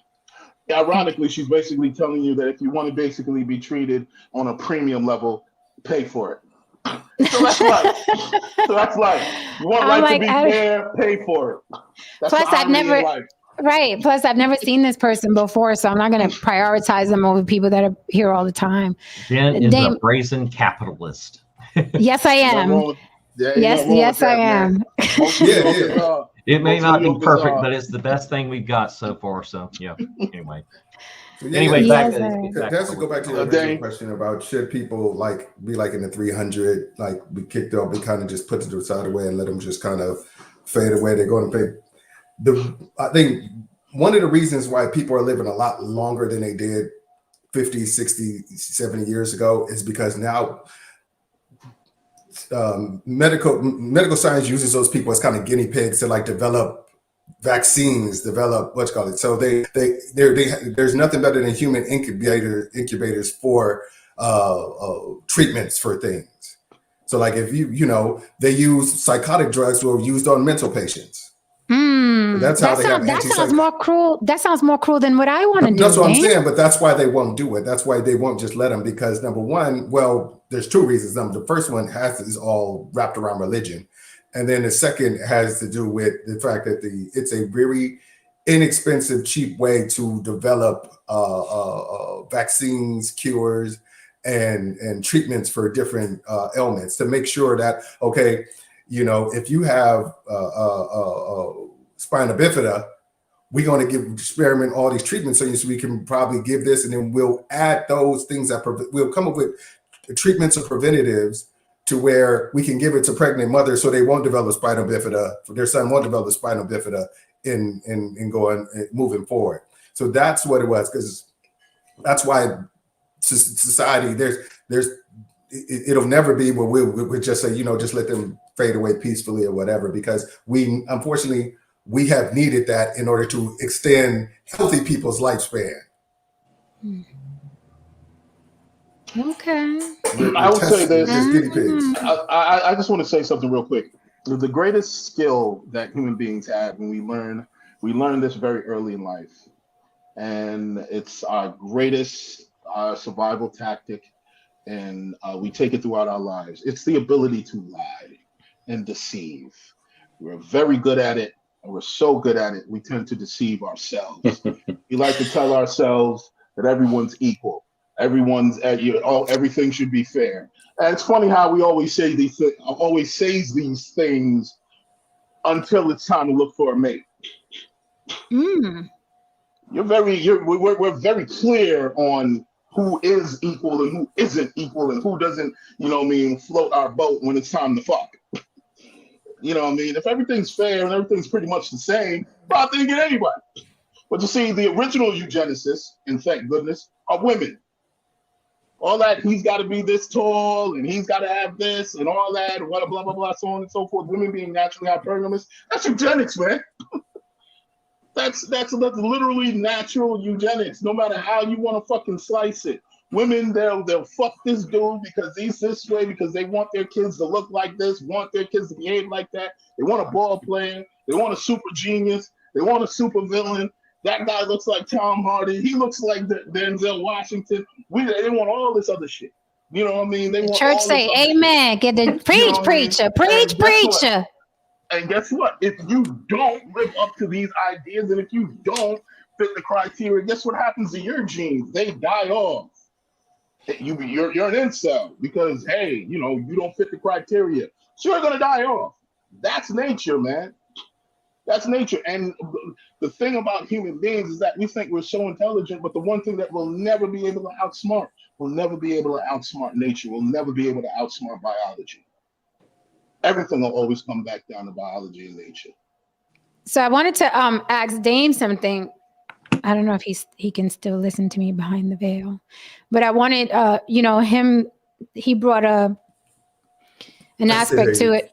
Okay. Yeah, you brought an aspect to it that I wasn't even thinking about, keeping them alive to be able to create medicines to prevent the disease in the future, whatever the ailment may be. But does that come from a humanness? Does that come from, let's say, the human population? Does that come from, we're going to develop this shit, sell this shit, and it's going to be worth a lot of money, and we're going to make a lot of money in the future? Where does it come from? Well, Why are they doing it? Originally comes from the number one instinct we got is survival. Our survival instinct is the strongest instinct we got. Have to follow that by procreation. That's but people have, that doesn't mean you can't make a buck from people's instinct. You can't exploit people's desire to survive. Mm-hmm. So that's the same reason. It's like the reason people, the reason that people take aspirin is because when their head is pounding, they feel like subconsciously they feel like they're going to die. They're like, what is wrong with me? My head is pounding. I feel like I'm going to die. I need to take something for it. Mm-hmm. So people can, and you will never, most in cases, unless it's like a tumor, will never die from a common headache, even a cold. Mm-hmm. But it's just like, it's our survival instinct that kicks in. It was like, we need to take something and do something to make sure to prolong our life and to give it its pain, because its pain can lead to us expiring. Mm-hmm. So that's why, and people are good at exploitation. They'd be like, wait a minute, let me get this straight. You will take these 2 little pills every time you get a headache, and you'll pay how much for it? Oh, that's what's up. All right, $5 a pill, and people will pay it. I have to agree with Juwana 110%. Fair is a human concept. It doesn't exist in nature. I agree. No, it does not. It 100%. And even if you believe in God, God is not fair. No, because guess what? I'm pretty sure the slave master and the slave both were praying on the same night. And somebody got their wish that Monday morning, and somebody didn't. And that is the cruelest thing. That is the cruelest truth of life. Somebody gonna get what they want because somebody didn't. That's life. You'll get what you want, but also know that somebody didn't get what they had, what they wanted. Everybody can't be on top, man. So then doesn't it just boil down to the stronger person wins? That is exactly what it boils down to. I don't agree. And You what? don't agree? That the strong person wins what? Everything. No. Like if we take Haran's example, the slave and the slave master both praying on the same night. The slave master has more power than the slave does. He has the guns. I'm going to give you an example right now. There's a reason why functional sociopaths and psychopaths control the world, not just America. Do you know why? There's a reason why. Do you know the reason why they control the world? You gonna tell us? They're amoral. There you go. They're not bound by the constraints of morality. Right. Most people, they want a whole bunch of things in this world. But what it is, they got a heart. They got a bleeding heart. Well, yeah, okay. Secretly, I want to hear No Saints rebuttal. Wait 1 second. I just want to close with this, and we just land the plane. And secretly, this is one of the reasons why people revere Donald Trump. They revere the dude in Wolf of Wall Street. They revere bad boys, criminals, so on and so forth. Andrew Tate. Every one of them. Yes, Andrew Tate. Because what? They take what they want in the world. They seem like a bad boy. People love the villain. They secretly root for the villain. Because why? They seem as if they don't allow morality and a so-called bleeding heart to keep them from going after what they want in the world. Here. No, I mean I agree with that. That the more ruthless people. I don't say you said the strongest. The stronger people survive, and that's just are the ones that win. I don't. Well, so then rebut. How does the strong? Because I mean stronger. Individually, it just depends. Like, yeah, me and Haran go in and we start fighting. He's gonna beat my ass. He's a stronger person. Well, we're not talking about physically strong here. But maybe I'm we're not sniper, and from 200 yards I take him down. That's your strength. Then you're stronger. That is your strength. That's advantage. Yes. I don't mean strength like you can bench 300 and Haran could bench 350. Yeah, but I mean overall. But that's what I'm having a problem with, because there's plenty. Listen, Explain. To me, it's better just to say the people that have the upper hand. Okay, then. But it doesn't. But that can be switched, is what I'm saying. That's not necessarily a given that you're always going to have the upper hand. Well, tomato. Even if it's the underdog that wins that fight, the underdog was better than that person that day. It's the same thing. You could have outsmarted the other person. Yeah. That person had a stronger will to survive or succeed. Absolutely. At that point in the contest. Whatever it is, like you. Yeah, I just if you're a sniper, variables is what I'm getting at. There's a lot of. To use your own thing, if you were a sniper and you took him out, you had a stronger will to survive than he did. So you used what was your most advanced weapon, was your brain to develop a plan to survive. Yeah, to Don Levon. Being smart is a strength. So exactly. Being smart is a strength. I'm just saying. Exactly. I don't know. I'm laughing at what Damien said, because I'm saying no. It's not that I was stronger. It's that he didn't see it coming. No. I'm saying you had a stronger will to survive. So you thought about what you had, what advantages you had over him, and you utilized that to become victorious in the situation. Like, for instance, No Saint. Like, if I got into a situation, I'm a big guy. Yeah, all right. Yeah, but if I got into a situation with like a guy built like fucking Dwayne Johnson, all of a sudden, I'm in your position now. Right. You know what I mean? I'm watching. Because the variables are shifted. So now I have to lean on something else. Yeah. You know what I mean? If I want to take this guy down, you know what I mean? I can't lean on brute force. He's already outmatching me in that area, you know? So I have to bring him down at least to my level. Well, at least if I can at least shoot his leg off or something, now he's back down to my level. You know what I mean? I can just take him out after that, but I have to do more. You know what I mean? And the more required to that is me thinking about, okay, I have to think of a plan. I can be, I can be intellectually stronger than him. And I use that to basically tackle the problem. The point of the matter is that we're all saying here is that the person who is the better person, we'll just say, is often the person, 9 times out of 10, who wins. Are there outliers? Are there freak accidents? Are there somebody slipping on a banana peel? Yes. Listen, you look at it, and I always, and I don't admire the government, but damn those scientists in Nazi Germany, they were the strongest. They were by far the most advanced. We have rockets today because of them, and there's countries today that can't produce rockets that fly from one place to another. That's how far advanced those scientists were. In reality, they were the strongest, but there were circumstances like the winter in Russia, and there were circumstances that bogged them down. That's the reason they lost the war. They had a bunch of countries against a bunch of resources, and they were actually the strongest country. And you just kind of proved the point everybody was making. It was just like, it's not based about raw strength, because in war it would be raw numbers. It's about if you can learn a better way to overcome, like a lot of great. Yeah, but can you name any physically strong world leaders right now? Point, but my point is that it was circumstances that cost them. It wasn't because other people were stronger than them.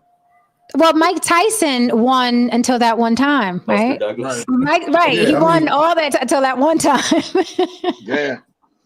It was like, but just your point, you said because it was the Russian winter, the Russians were stronger because they had more experience with a winner than that type of winner than the Germans did, so they knew how to maneuver. That was their strength in the situation, and they were the strongest in that situation. And you know what though, we'll go back to what Jen just said. If you understand boxing, Jen, Dame, you into boxing? Oh wait, yeah, I was boxing. You was boxing. Yeah. So how did Mike Tyson beat these guys who are like 6'3", 6'4"? Now keep in mind, Mike Tyson is like pretty much my height. Mike Tyson's a little guy. You know what I mean? But he had a bunch of unreal, physical attributes. I mean, the dude was built like a grown man at 15. You know what I mean? He had in his prime, he had a neck like the shit looked like a tire. I mean, we all agree it was mental, most of it. You know what I mean? Well, actually, it wasn't just that. It was really speed. Because Mike was so fast, he was able to dodge enough hits that he got inside of the center towards the body of his opponent. He cut off the arm to range. That's it. And once Mike got into that reach meant nothing. Because he was so close. I know, but we not about to do is put aside that boxing is a whole lot mental, and they were scared shitless. No. I'm not gonna say that. No, you're absolutely correct. They were scared shitless. I gotta fight who? You're absolutely correct in that. But what I'm saying though, just on a physical level. Oh yeah, he was a machine. In terms of strategy, once Mike got past your defenses because he was that fast, it was lights out. It was lights out, you know what I mean? And in that sense, the guys that he was facing, a lot of those guys were strong as shit. You wouldn't want no problems with some of those guys. They were stronger. They were stronger than he was. Yes. A lot of times. Yes, they were. Like, you know what I mean? Mitch Green and all these were some big motherfucking dudes. And he was able to just chop these dudes down because he had the will, the speed, and he took out their defenses, their range. Perfect example is Muhammad Ali, George Foreman. Exactly. That is a perfect example of what he's saying. It was just like that. There's no other that I can think of that is a perfect example of what he was. George Foreman was a behemoth. I mean, he was his size and strength and speed was unmatched at that point. He knocked out people who Ali struggled with ease. But the reason why he was able to beat him is because he used his knowledge of the ring and his brain. He said, okay, I'm never going to outmuscle this cat. I need to figure out how to outlast him. And that's when he developed with the rope-a-dope. He said, this man gets tired of being as big as he is. He's going to get tired from throwing so many punches. I'm going to lean way back and rope-a-dope him, and he's going to wear himself out. That was his knowledge, just to go back to saying like the Russian army, his knowledge of the environment was a greater strength than that person's physical ability. So let me answer George Cook's question. It's definitely Cash App. People have asked me that before. Cash App, they don't take any money out of it. YouTube fucks us in the ass. 30%? 30% they take, yeah. Okay, yeah. All right. Yeah, YouTube is like, you gonna get them super chat? YouTube told y'all, man, it's a nickel being sold in the park. I Oh want yeah. in. Yes. God damn. Yes. YouTube was like, you want a super chat? Here's a super chat. Dame, so let me ask you, you didn't answer the question. What's that? What do you think of when people are, and not the reason why it doesn't happen, but you personally, if someone is ill, kind of like out in the wild, the zebras and the little cub that can't keep up with the rest, or the little duck, whoever, do you think when human beings become ill, they should just be made comfortable, like in a hospice, and just let them go instead of doing the chemo and intubation and the defibrillator and keeping them in the coma? Like, what do you think? Like I said, if it's my choice to say let me go, then but if I want to live, Not you, no, other I'm human saying, beings. I'm saying, no, I'm saying if that person wants to live, Uh-huh. then we have a duty to try to accommodate that person and give that person the best possible life. If there's nothing that can be done and they're gonna look like fucking a marionette with all kinds of fucking tubes and shit coming out of them and shit like that, where they can't even like move, then it's just, you got to really break it down and or it's going to financially bankrupt their family. Then you got to be like, look, dude, I gotta break it down to you. This is not gonna be the move. Your people are gonna be broke. You're gonna be living off a tube. You'll never have any quality of life. You got to be realistic. Give them the opportunity to be like, yeah, you're right. I'm a pass on or what have you. I'm a just put me on an iceberg like the Vikings used to do, and let me float away or whatever. I think then. But if you want to live, if that person is like, I want 10 doctors jumping up and down on my chest and I can afford it, do that shit. Okay, so you do it like on an individual basis, like if someone. Okay, that's fair. That's if fair. there's no financial benefit, if it doesn't hurt your family or society, Well, you know what? It's funny because again, that's kind of like already happening. Because like people who can't afford medication and chemo and stuff like that, like they just go home and die, basically. Yeah. Or if it's too far gone.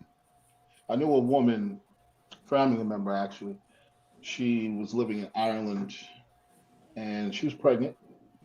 And at a certain stage of the pregnancy, they told her that the child would have Downs. And she was given the option to terminate. She chose to terminate. Now, this pertains to the argument and scenario that you presented earlier, Jen.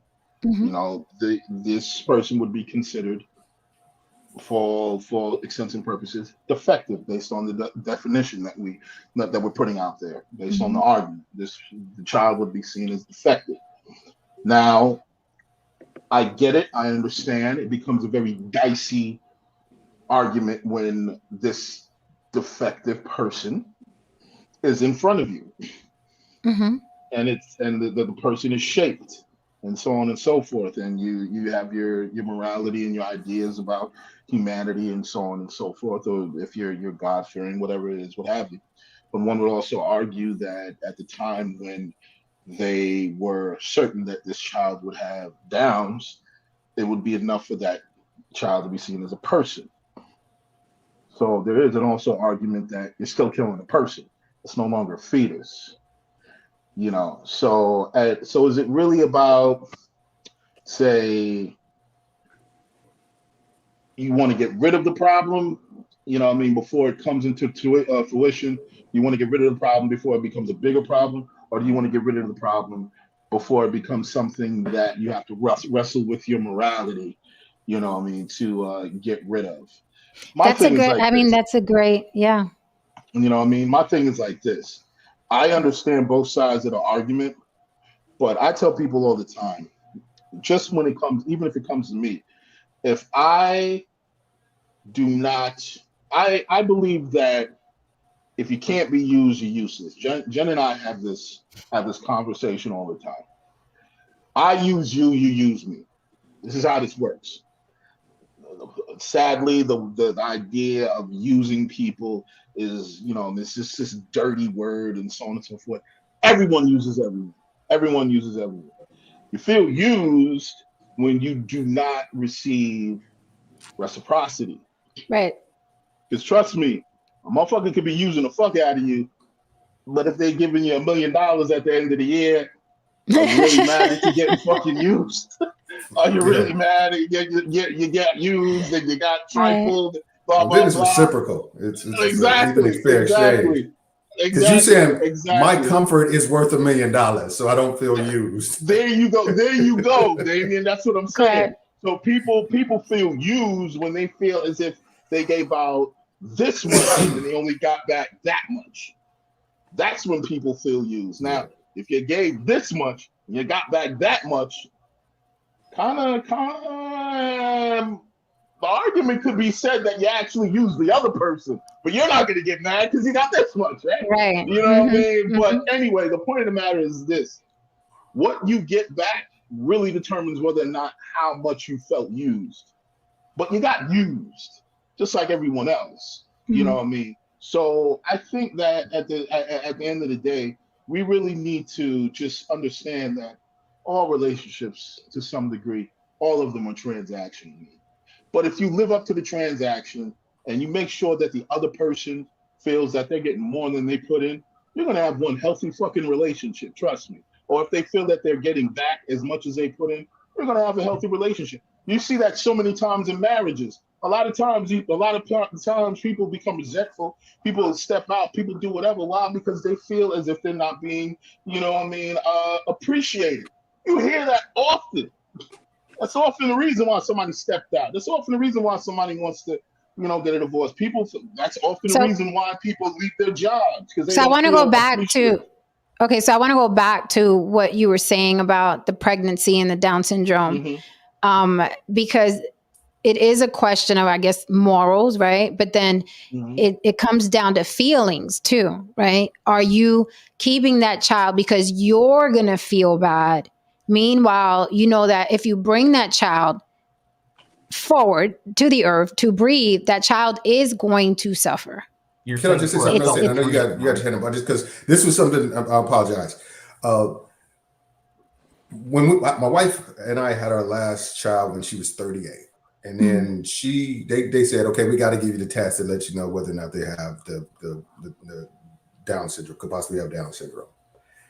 We told her sister, younger sister, who loves children, is a teacher and all that kind of stuff. It was like, yeah, we hope that that test for Down syndrome doesn't come back positive because we're gonna have a different conversation. She was like, why?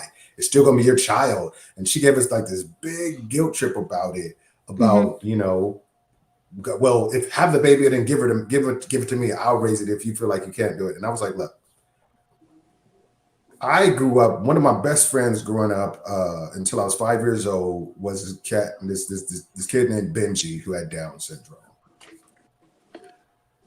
I saw the hardship that it caused with the parents. The parents I reckon I found out later they divorced and stuff like that. But I knew they were like not happy. It was obvious even to a 5-year-old that they was fighting and stuff like that. We said, look, we have a strong relationship, what have you, but do we really want to take on the responsibility of a child with Down syndrome? And like you said, and if we did, were we doing it just to push off the stigma of oh, you didn't keep your kid with Down, you guys are bad parents, or you don't have love for kids or whatever, because we were already getting it from her sister-in-law. From my sister-in-law. So yes, but we as a couple decided if it came back positive, we would terminate the pregnancy because we did not feel like where we were, it would be something that both of us could wholeheartedly invest in and like devote the time. And who knows, if it would have just happened and it came out, maybe it would have changed our mind or whatever. But if we have the choice, I think it's definitely a harder decision than you think, and you have to respect somebody and not look down on people who decide that's not what I'm willing to take on. I agree 100%. I agree 100%. So my story. Okay. It was what 2000. I was still in the Air Force, and Erica was pregnant with Ethan, and before we knew she was pregnant, she started her heart would start racing. She started getting where she couldn't move, like she couldn't walk without getting heavy breathing. So we found out she had the Graves disease, which is a hormone disease. Your thyroid's producing a lot of hormones that you got to take medicine to slow it down, and eventually your thyroid. So anyway, within 2-3 weeks, we find out she's pregnant. And I read the literature said if you're, it's not that you can't get pregnant, but when you're going through the initial part, you got to get it under control.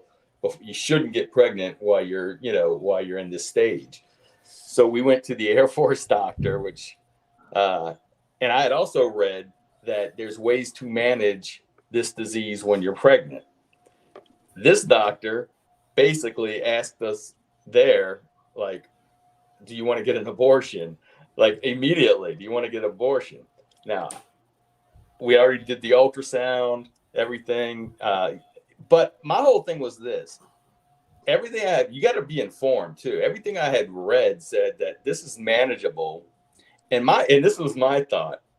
Like, this 1 in probably a trillion to the 10th power chance that this life would be born. I'm not going to be the one taking it away. I'm not, and I don't believe in God. I just wasn't going to play.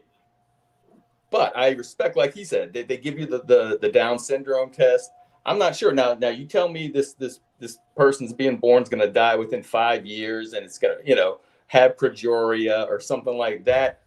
That to me, but this was just a chance that, there's a chance that this could be a problem, and there's a chance that it might not be a problem. For everything I read, that I informed myself. But this doctor immediately, I never forget that. Like, and the thing was, Erica was like thinking about it because the doctor was like almost not pushing us towards it, but I was like immediately when I was like, no, I was like, no, I don't want to get an abortion, no. And I explained to him, you got to really watch out because like.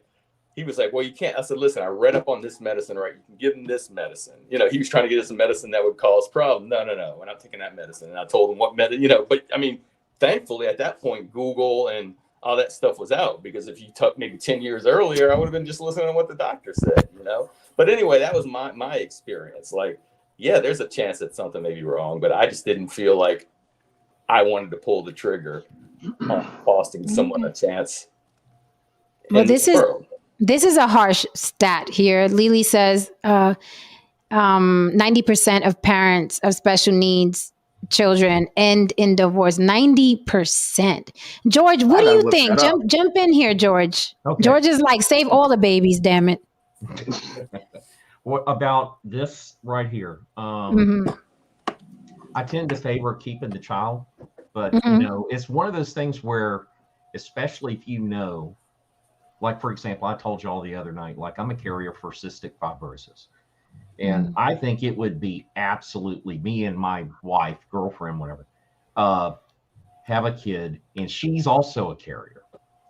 That would be just absolutely reckless to bring a child into the world under those circumstances. So at some point I was thinking to myself, would I be in favor of terminating the pregnancy? That would be something I'd have to really work through and try to balance it out.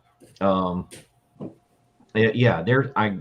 agree with you, Damon. It's not a cut and dry decision when it gets into those kinds of situations, in my view. But block out the white noise from society. Yeah. Thankfully, those are relatively few. I don't want to say rare, few in the pregnancies, thankfully, but it's but if you're that parent, it doesn't really matter at that point how rare it is. But so I think at any point in time, we need to, with technology and everything like that we have, is go back and reassess what's the value of human life as it pertains to like the technology. Is it really worthwhile to keep somebody alive, to hang on to what have you? I think those are discussions that just have to, like what we're talking about here, they have to be done. But I ultimately, on something like that, it's an individual choice. You'll never get me to support anything that's like state sanctioned. where they just decide automatically this is what's happening to your kid. Yeah, that's dangerous. Yeah, so that's where I stand. And while I got the mic, Jen, I heard you the Friday night. You cracked that joke about when I left and I didn't say goodbye. That what was it? Something about, I guess that's what happens when you don't let the white people talk or something. Oh yeah. I said everybody, because we did. You guys, I felt so bad. I was like, you guys are just sitting up here and we're going at it. We're like, the black and the browns are going at it, and then we were like, oh shit, I didn't let the white people talk. Fuck. Just to let you guys know, that's how we behave when we're in a passionate debate with each other. We go at each other and we just forget everyone else is in the room. Hey, you know what I mean? I learned a lot listening. I learned a lot listening, and I want to be here tomorrow night when y'all talk about Tyree Nichols. Yeah. And I'm just gonna say, jump the fuck in there. It's like double dutch. You gotta jump in there. And if you don't see the opening, you create an opening. It's like merging on the 405 in LA. You gotta make the opening. Yeah, you gotta cause an accident to almost get in there. You do it. Make an opening. Yeah, true. Now, this time when I'm just sitting back you want to cross the street, you just start walking. Just start walking. And then stop. But if you just sit there and wait on them, no, they won't. But anyway, I got to run. Everybody. Okay. And I appreciate y'all. And thanks so much. Easy, George. See you tomorrow. All right. Like, there's times when I just sit back and just watch y'all. I'm not. But George is actually. We all do that. Like there's times that y'all going at it, and I'm like, I'm like, if I don't jump in, they gotta talk forever. But George is leaving right on time anyway, because I wasn't gonna go past 2 hours. But I am curious about this question. We didn't really stay on our topic tonight. Conversations that just go all over the fucking place. I want to ask you something, Jim, when you get a chance, if I can. Okay, so Joanna wants to ask Haran if the 14% of blacks is useful to America overall. Haran, are the 14% of blacks in this country useful to the country? Well, this is a very multi-layered question. Joanna has pulled the pin out of the grenade. She's just holding. She has. Yeah, she has. First of all, I would like to say I don't think most people are useful to the human genome. Period. You know what I mean? That is not race agnostic. Now I'm just talking what it is. I think most of us are useless, and I think most of us should be chucked to the vine. But anyway, I agree with that. I don't think that's race specific. You know what I mean? No, it's not. And but here is the thing. You know what I mean? When you're dealing with a 14% of people, here's the problem when it comes to black people. First of all, do I believe that collectively speaking, we are all moving at our, maximum potential? Do I believe that we could do more? Absolutely. I feel that about the human race in general. But I'm going to give you a simple math right here. And this is why the perception of blacks is different from whites. There's a lot of useless white people. Mm-hmm. I'm sure no saint can attest to that. There's a lot of useless white people. The fact is, though, if we're looking at it again from the Pareto principle, 80-20, you'll have the 20% who are useful and the 80% who aren't. The 20% who are useful could be 5 million for white people, as opposed to the 30 million who aren't. You know what I mean? Or we could just say there could be 30 million white people who are useful and 100 million who aren't, whichever you want to say it. However, we have that number. So the perception is that, wow, there's a lot of intelligent, useful white people out in the world. These white people really have it together.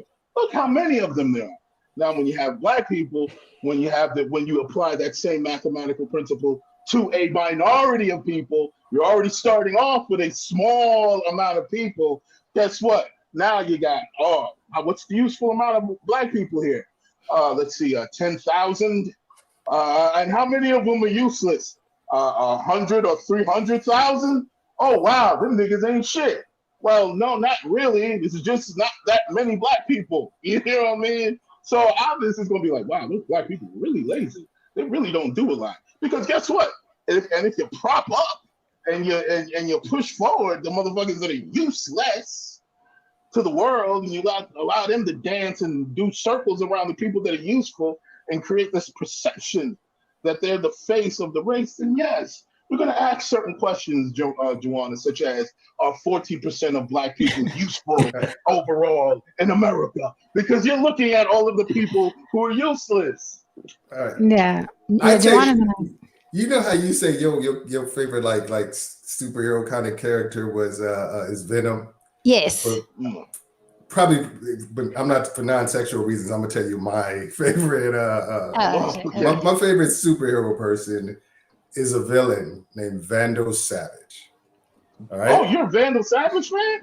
Yeah, Vandal Savage. That makes sense. Look that him up. Makes sense.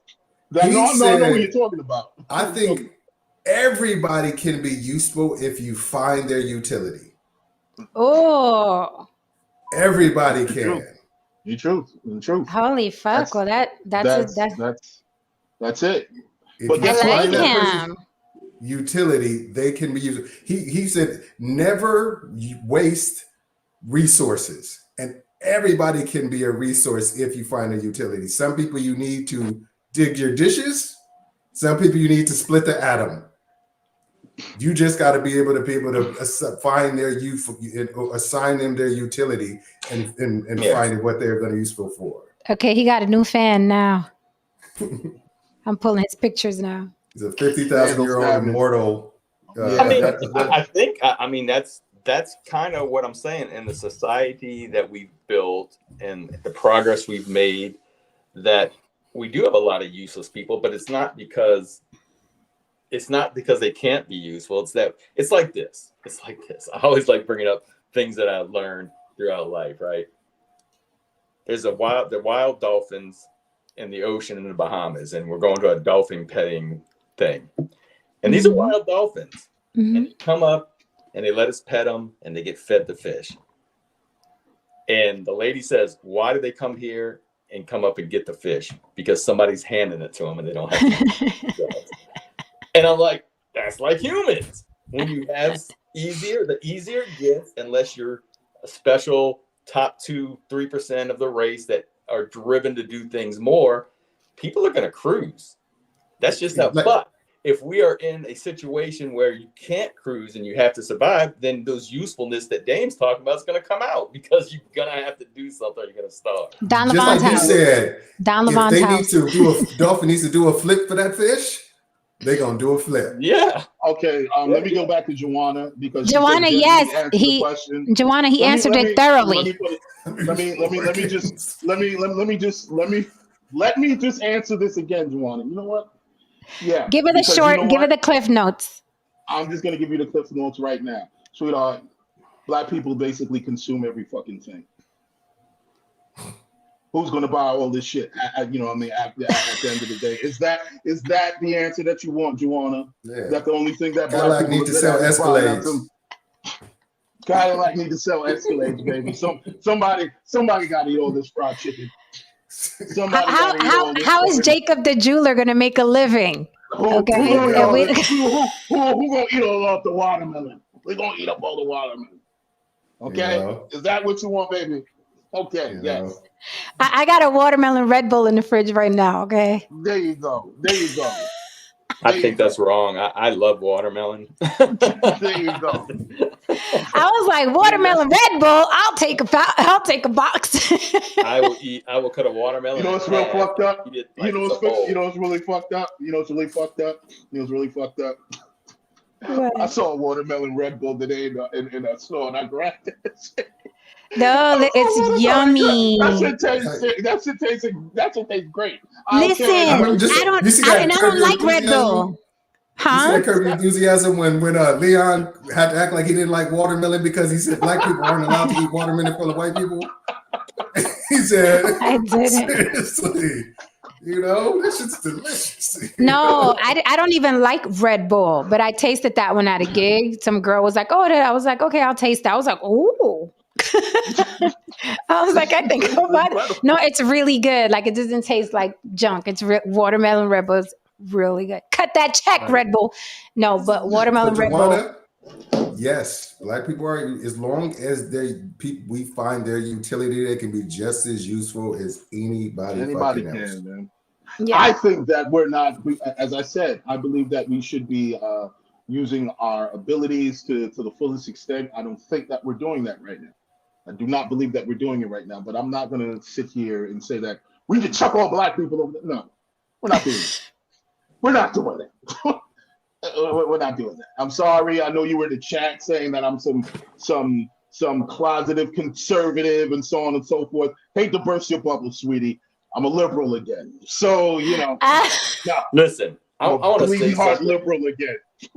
First of all, I want to bring up. You see, we were talking. I was debating whether I was going to bring this story up, but I think I'll bring it up. I was going to a class and had 2 weeks. It was a class in Indiana for National Register EMT, and there was and I was living in Michigan at the time. There's another guy that worked at the Detroit Fire Department. He was like he was pretty high up there. But anyway, we shared a house for these 2 weeks, and I absolutely hated that I felt this way.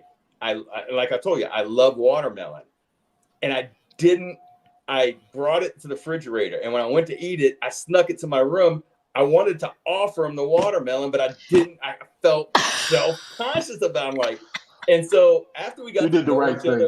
Within a week, Larry David yourself. Yeah. I told him that. He said, I said, listen, I said, I had this. I said, I was going to offer you. He said, man, I'm not going to lie, at the fire department, we don't eat watermelon in front of white people. Yeah. That's a damn shame. You know what's really funny? You know what's really funny? Then I'm feeling self-conscious. I can't offer him something because I feel that you're going to be like this. Eat that watermelon. You know what's really funny, no shade? I'm just realizing something. No white person has ever offered me fried chicken. Yeah. Nobody white has, even if there's fried chicken out on the table, no white person has ever said, hey, Errol, do you want some fried chicken? No one ever said that. No white person has ever said that to me. Of course, black people will be like, yo, man, they got some chicken over there, blah, blah, blah. That's great. Like, well, I'm going to go check it out. The offense come from assuming. Exactly. You want the fried chicken. Exactly. Because at damn show. But don't you? But we do. We do. Don't assume it. Bob, I don't need Bob from marketing to say like, Harold, this is a big plate of fried chicken over there. Do you actually want some? Like, I look at Bob like, Bob, why do you assume that I want fried chicken the moment I come in here?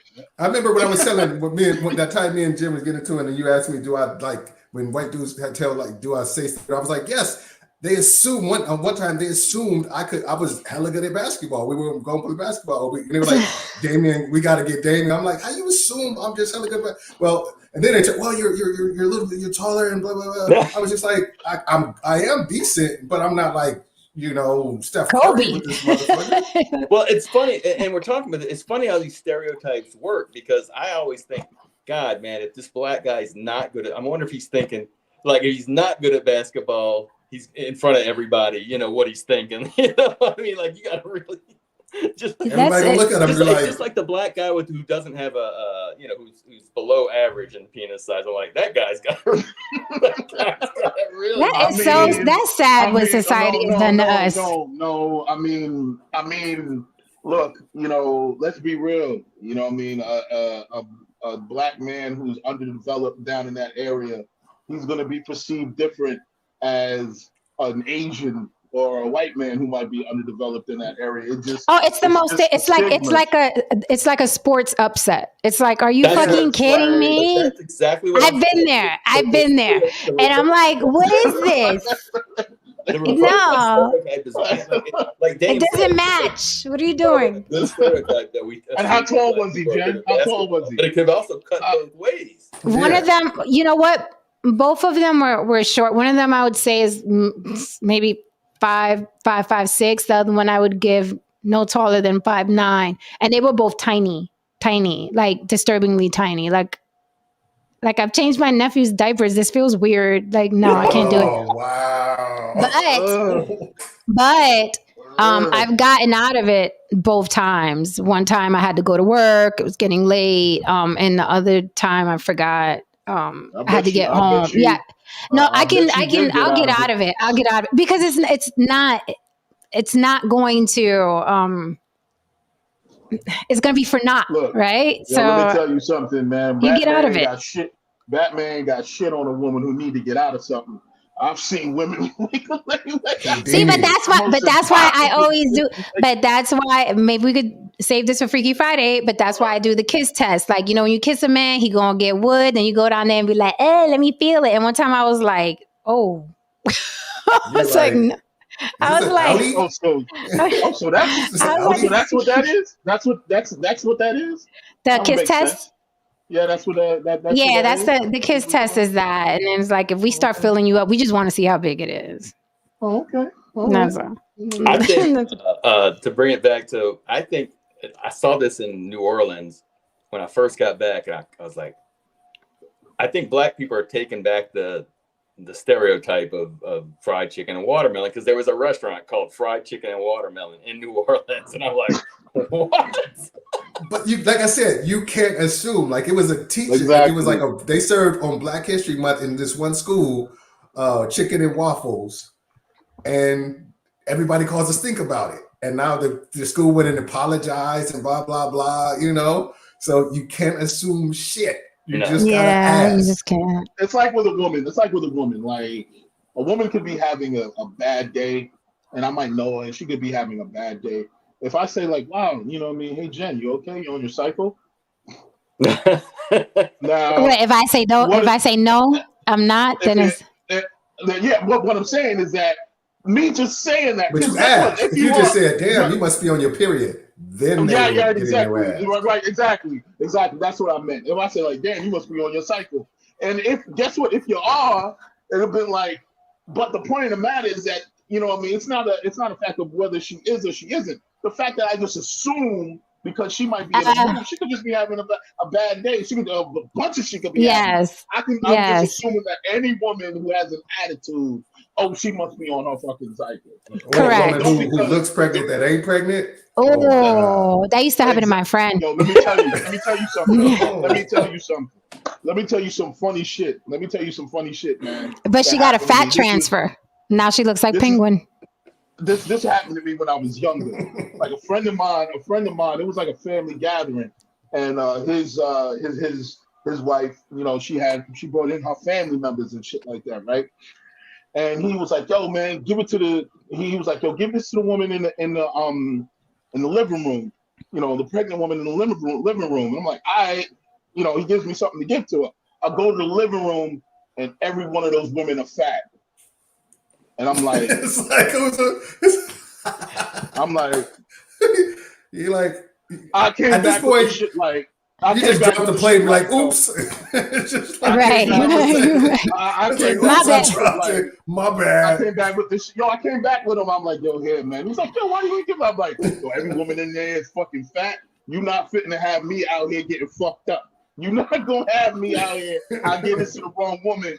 And I'll be like, yeah, such and such told me to get this to you because, assuming that she's a pregnant woman. And then she's not pregnant, that's the end of me, man. That's the end of me, man. That's the end of me. Joanna be in the chat straight lying. She said, I can tell Haran is triggered by me. He calls me everything but Joanna. I lost count of how many times he said Joanna on the panel tonight. Like, rewind the video. He said your name several times. You're making me jealous. And maybe, let's maybe just say that I might have told you something other than that. I'm sure it wasn't typing another man's name in the chat. I don't know about that. No, you said Joanna a bunch of times. And maybe I might have said something to you as a mark of endearment, basically saying that you sweet woman, you bless your heart. This is really how you feel.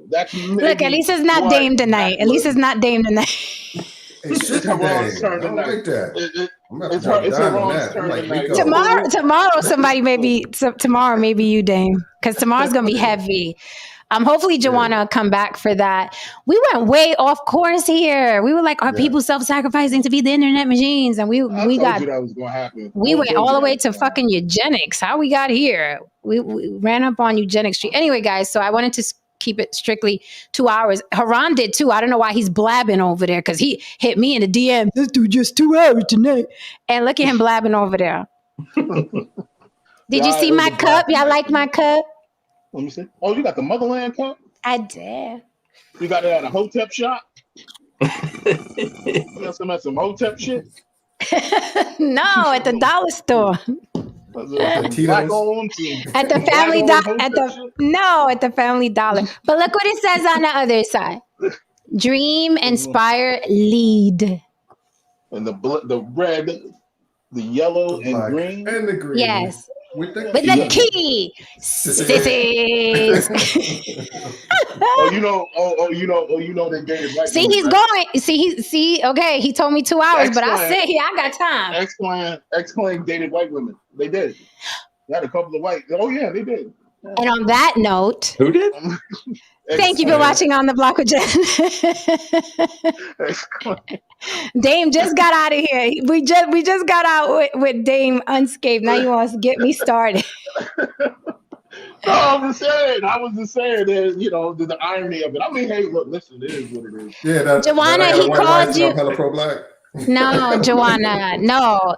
Tomorrow will be heavy. And no, Jen, I didn't lie. Do you all ever go back and listen? You should go back and listen. This man said your name several times to address you in the chat. Joanna, stop it. Stop. No. You said her name several times. And you know what, Joanna? If you didn't hear your name, I'm sorry. She said, I do notice. She said, I enjoy engaging in spirited banter. I do notice when people are triggered. Who is triggered? Actually, I'm not triggered. I don't know who is triggered. Nobody got triggered tonight. No Saint. The only person on the panel right now who's ever seen me triggered actually is Jenny. He's the only one who's actually seen me fucking triggered. Wait a minute, Haran. We all saw this. Okay, well that's different. Yeah, that okay. 3D. I feel like when it was, when Friday the 13th was in 3D. Yeah, Haran like, don't you ever. I was like, everybody got stuck. Everybody was like, and Alicia will do that. No, nobody was triggered. You were on fire tonight, Haran. If I do say so, I got to salute to you, sir, because you came shooting. Bang, bang, bang. So, but you weren't triggered. I was in the mood tonight. It happens. Yeah. Tomorrow. When Dame ain't listening to himself talk, because a lot of times he like doing that. You know what I'm saying? There's times when I have my moments. I have my moments. What is going on? Like, what is that sound? Oh, that's me. I just let him cook. I'm like. Is that Lionel Richie? No, that's me. Like, hey, what is that? Okay, well, tomorrow, I'm telling you now, whoever's watching, enter at your own risk tomorrow. You will be triggered tomorrow if you are sensitive about complexion and race and police brutality. You will be triggered tomorrow. So tomorrow's gonna be heavy. I didn't want to do it tonight, but I will do it tomorrow, and I'll come with the show and tell. Early at 6. Dang, that's tough for me though. I'm gonna try. 7. Okay, 7 my time. So that's no. I'm sorry. No. We got to do earlier now, because Lily and Haran. So it's 4 my time, 7 your time. 7 can work a little bit better than 6. Okay, no, definitely not 6. Not 6. I can't do 6. So 7 East Coast, 4 my time, and I'll bring the tweets, and I'll put them on the screen. The tweets that everybody's going haywire about, so we know what we're talking about exactly. So we're not misquoting. So we're not making shit up. I will bring it tomorrow. Speaking of that, I'm just gonna say one thing. Look at Joanna. She's so cute. Joanna be mad when she's not up here. She be wanting so much attention. Like when she don't come up, she be like, I gotta get. Joanna's cute though. We see you tomorrow, Mama. I just Go gotta ahead, say Dan. this because remember when I said that I saw a video of a black dude that was getting racist shit and he still sold him something in the store? Remember I said that? Yes. It may or may not have been an Arabic dude. So I just want to say, so I'm not making up. I may have missed. The customer or the customer or the guy, the person who owned it was Arabic, and somebody was saying racial shit, but he still sold him the whatever the fuck he was buying. I think. Oh, wait a minute! I've seen that happen in the Bronx. So I thought I remembered it as a black dude doing that because my point was black dudes, as long as you paying black dudes, we will let you go. But you guys were correct. I was mistaken. It was indeed an Arabic dude getting racially attacked, and he just kept on selling the mother. He said, "Pay for your shit and go." I've seen that happen because they don't care. Just Like wanna Arab clarify. people, Arab people don't get like triggered like we do. They don't give a fuck. Arab people are like, "Are you kidding me? I sleep with an AK-47 in my land. Like I don't give a fuck about y'all. I don't care about y'all. What you gonna call me? Ak? Sand nigga? I don't care." They don't care. But you run up on Ak and see what's gonna happen though. You go ahead and run The up whole on Ak. family gonna come out of some place and just be on that ass. The toddlers are gonna come out. Yeah, Joanna, let it go. Okay. Yeah, she's doing too much. Anyway, on that note, thank you, gentlemen. Always the best fucking commentary. I'm gonna need y'all tomorrow. Please be on time because I'm jumping right in the bitch because it's gonna be on fire tomorrow. Okay.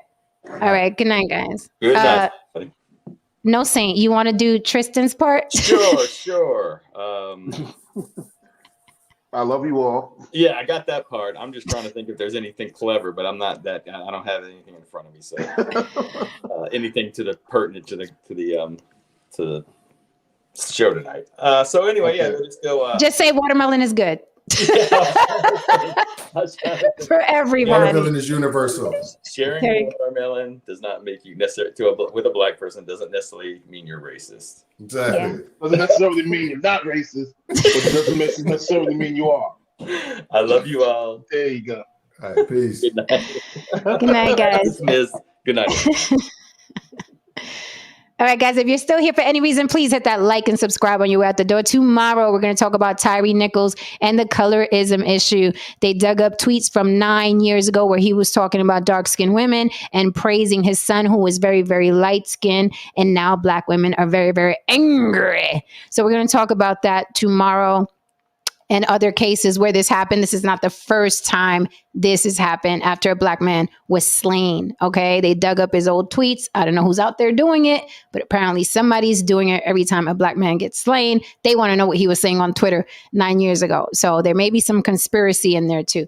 Join us mañana. Don't forget to support On the Block with Jen on the replay, Cash App, $ On the Block with Jen, and On the Block with Jen on all social media platforms, TikTok, Facebook, and Instagram. I'll see you mañana. Good night, Taliban. And we're out.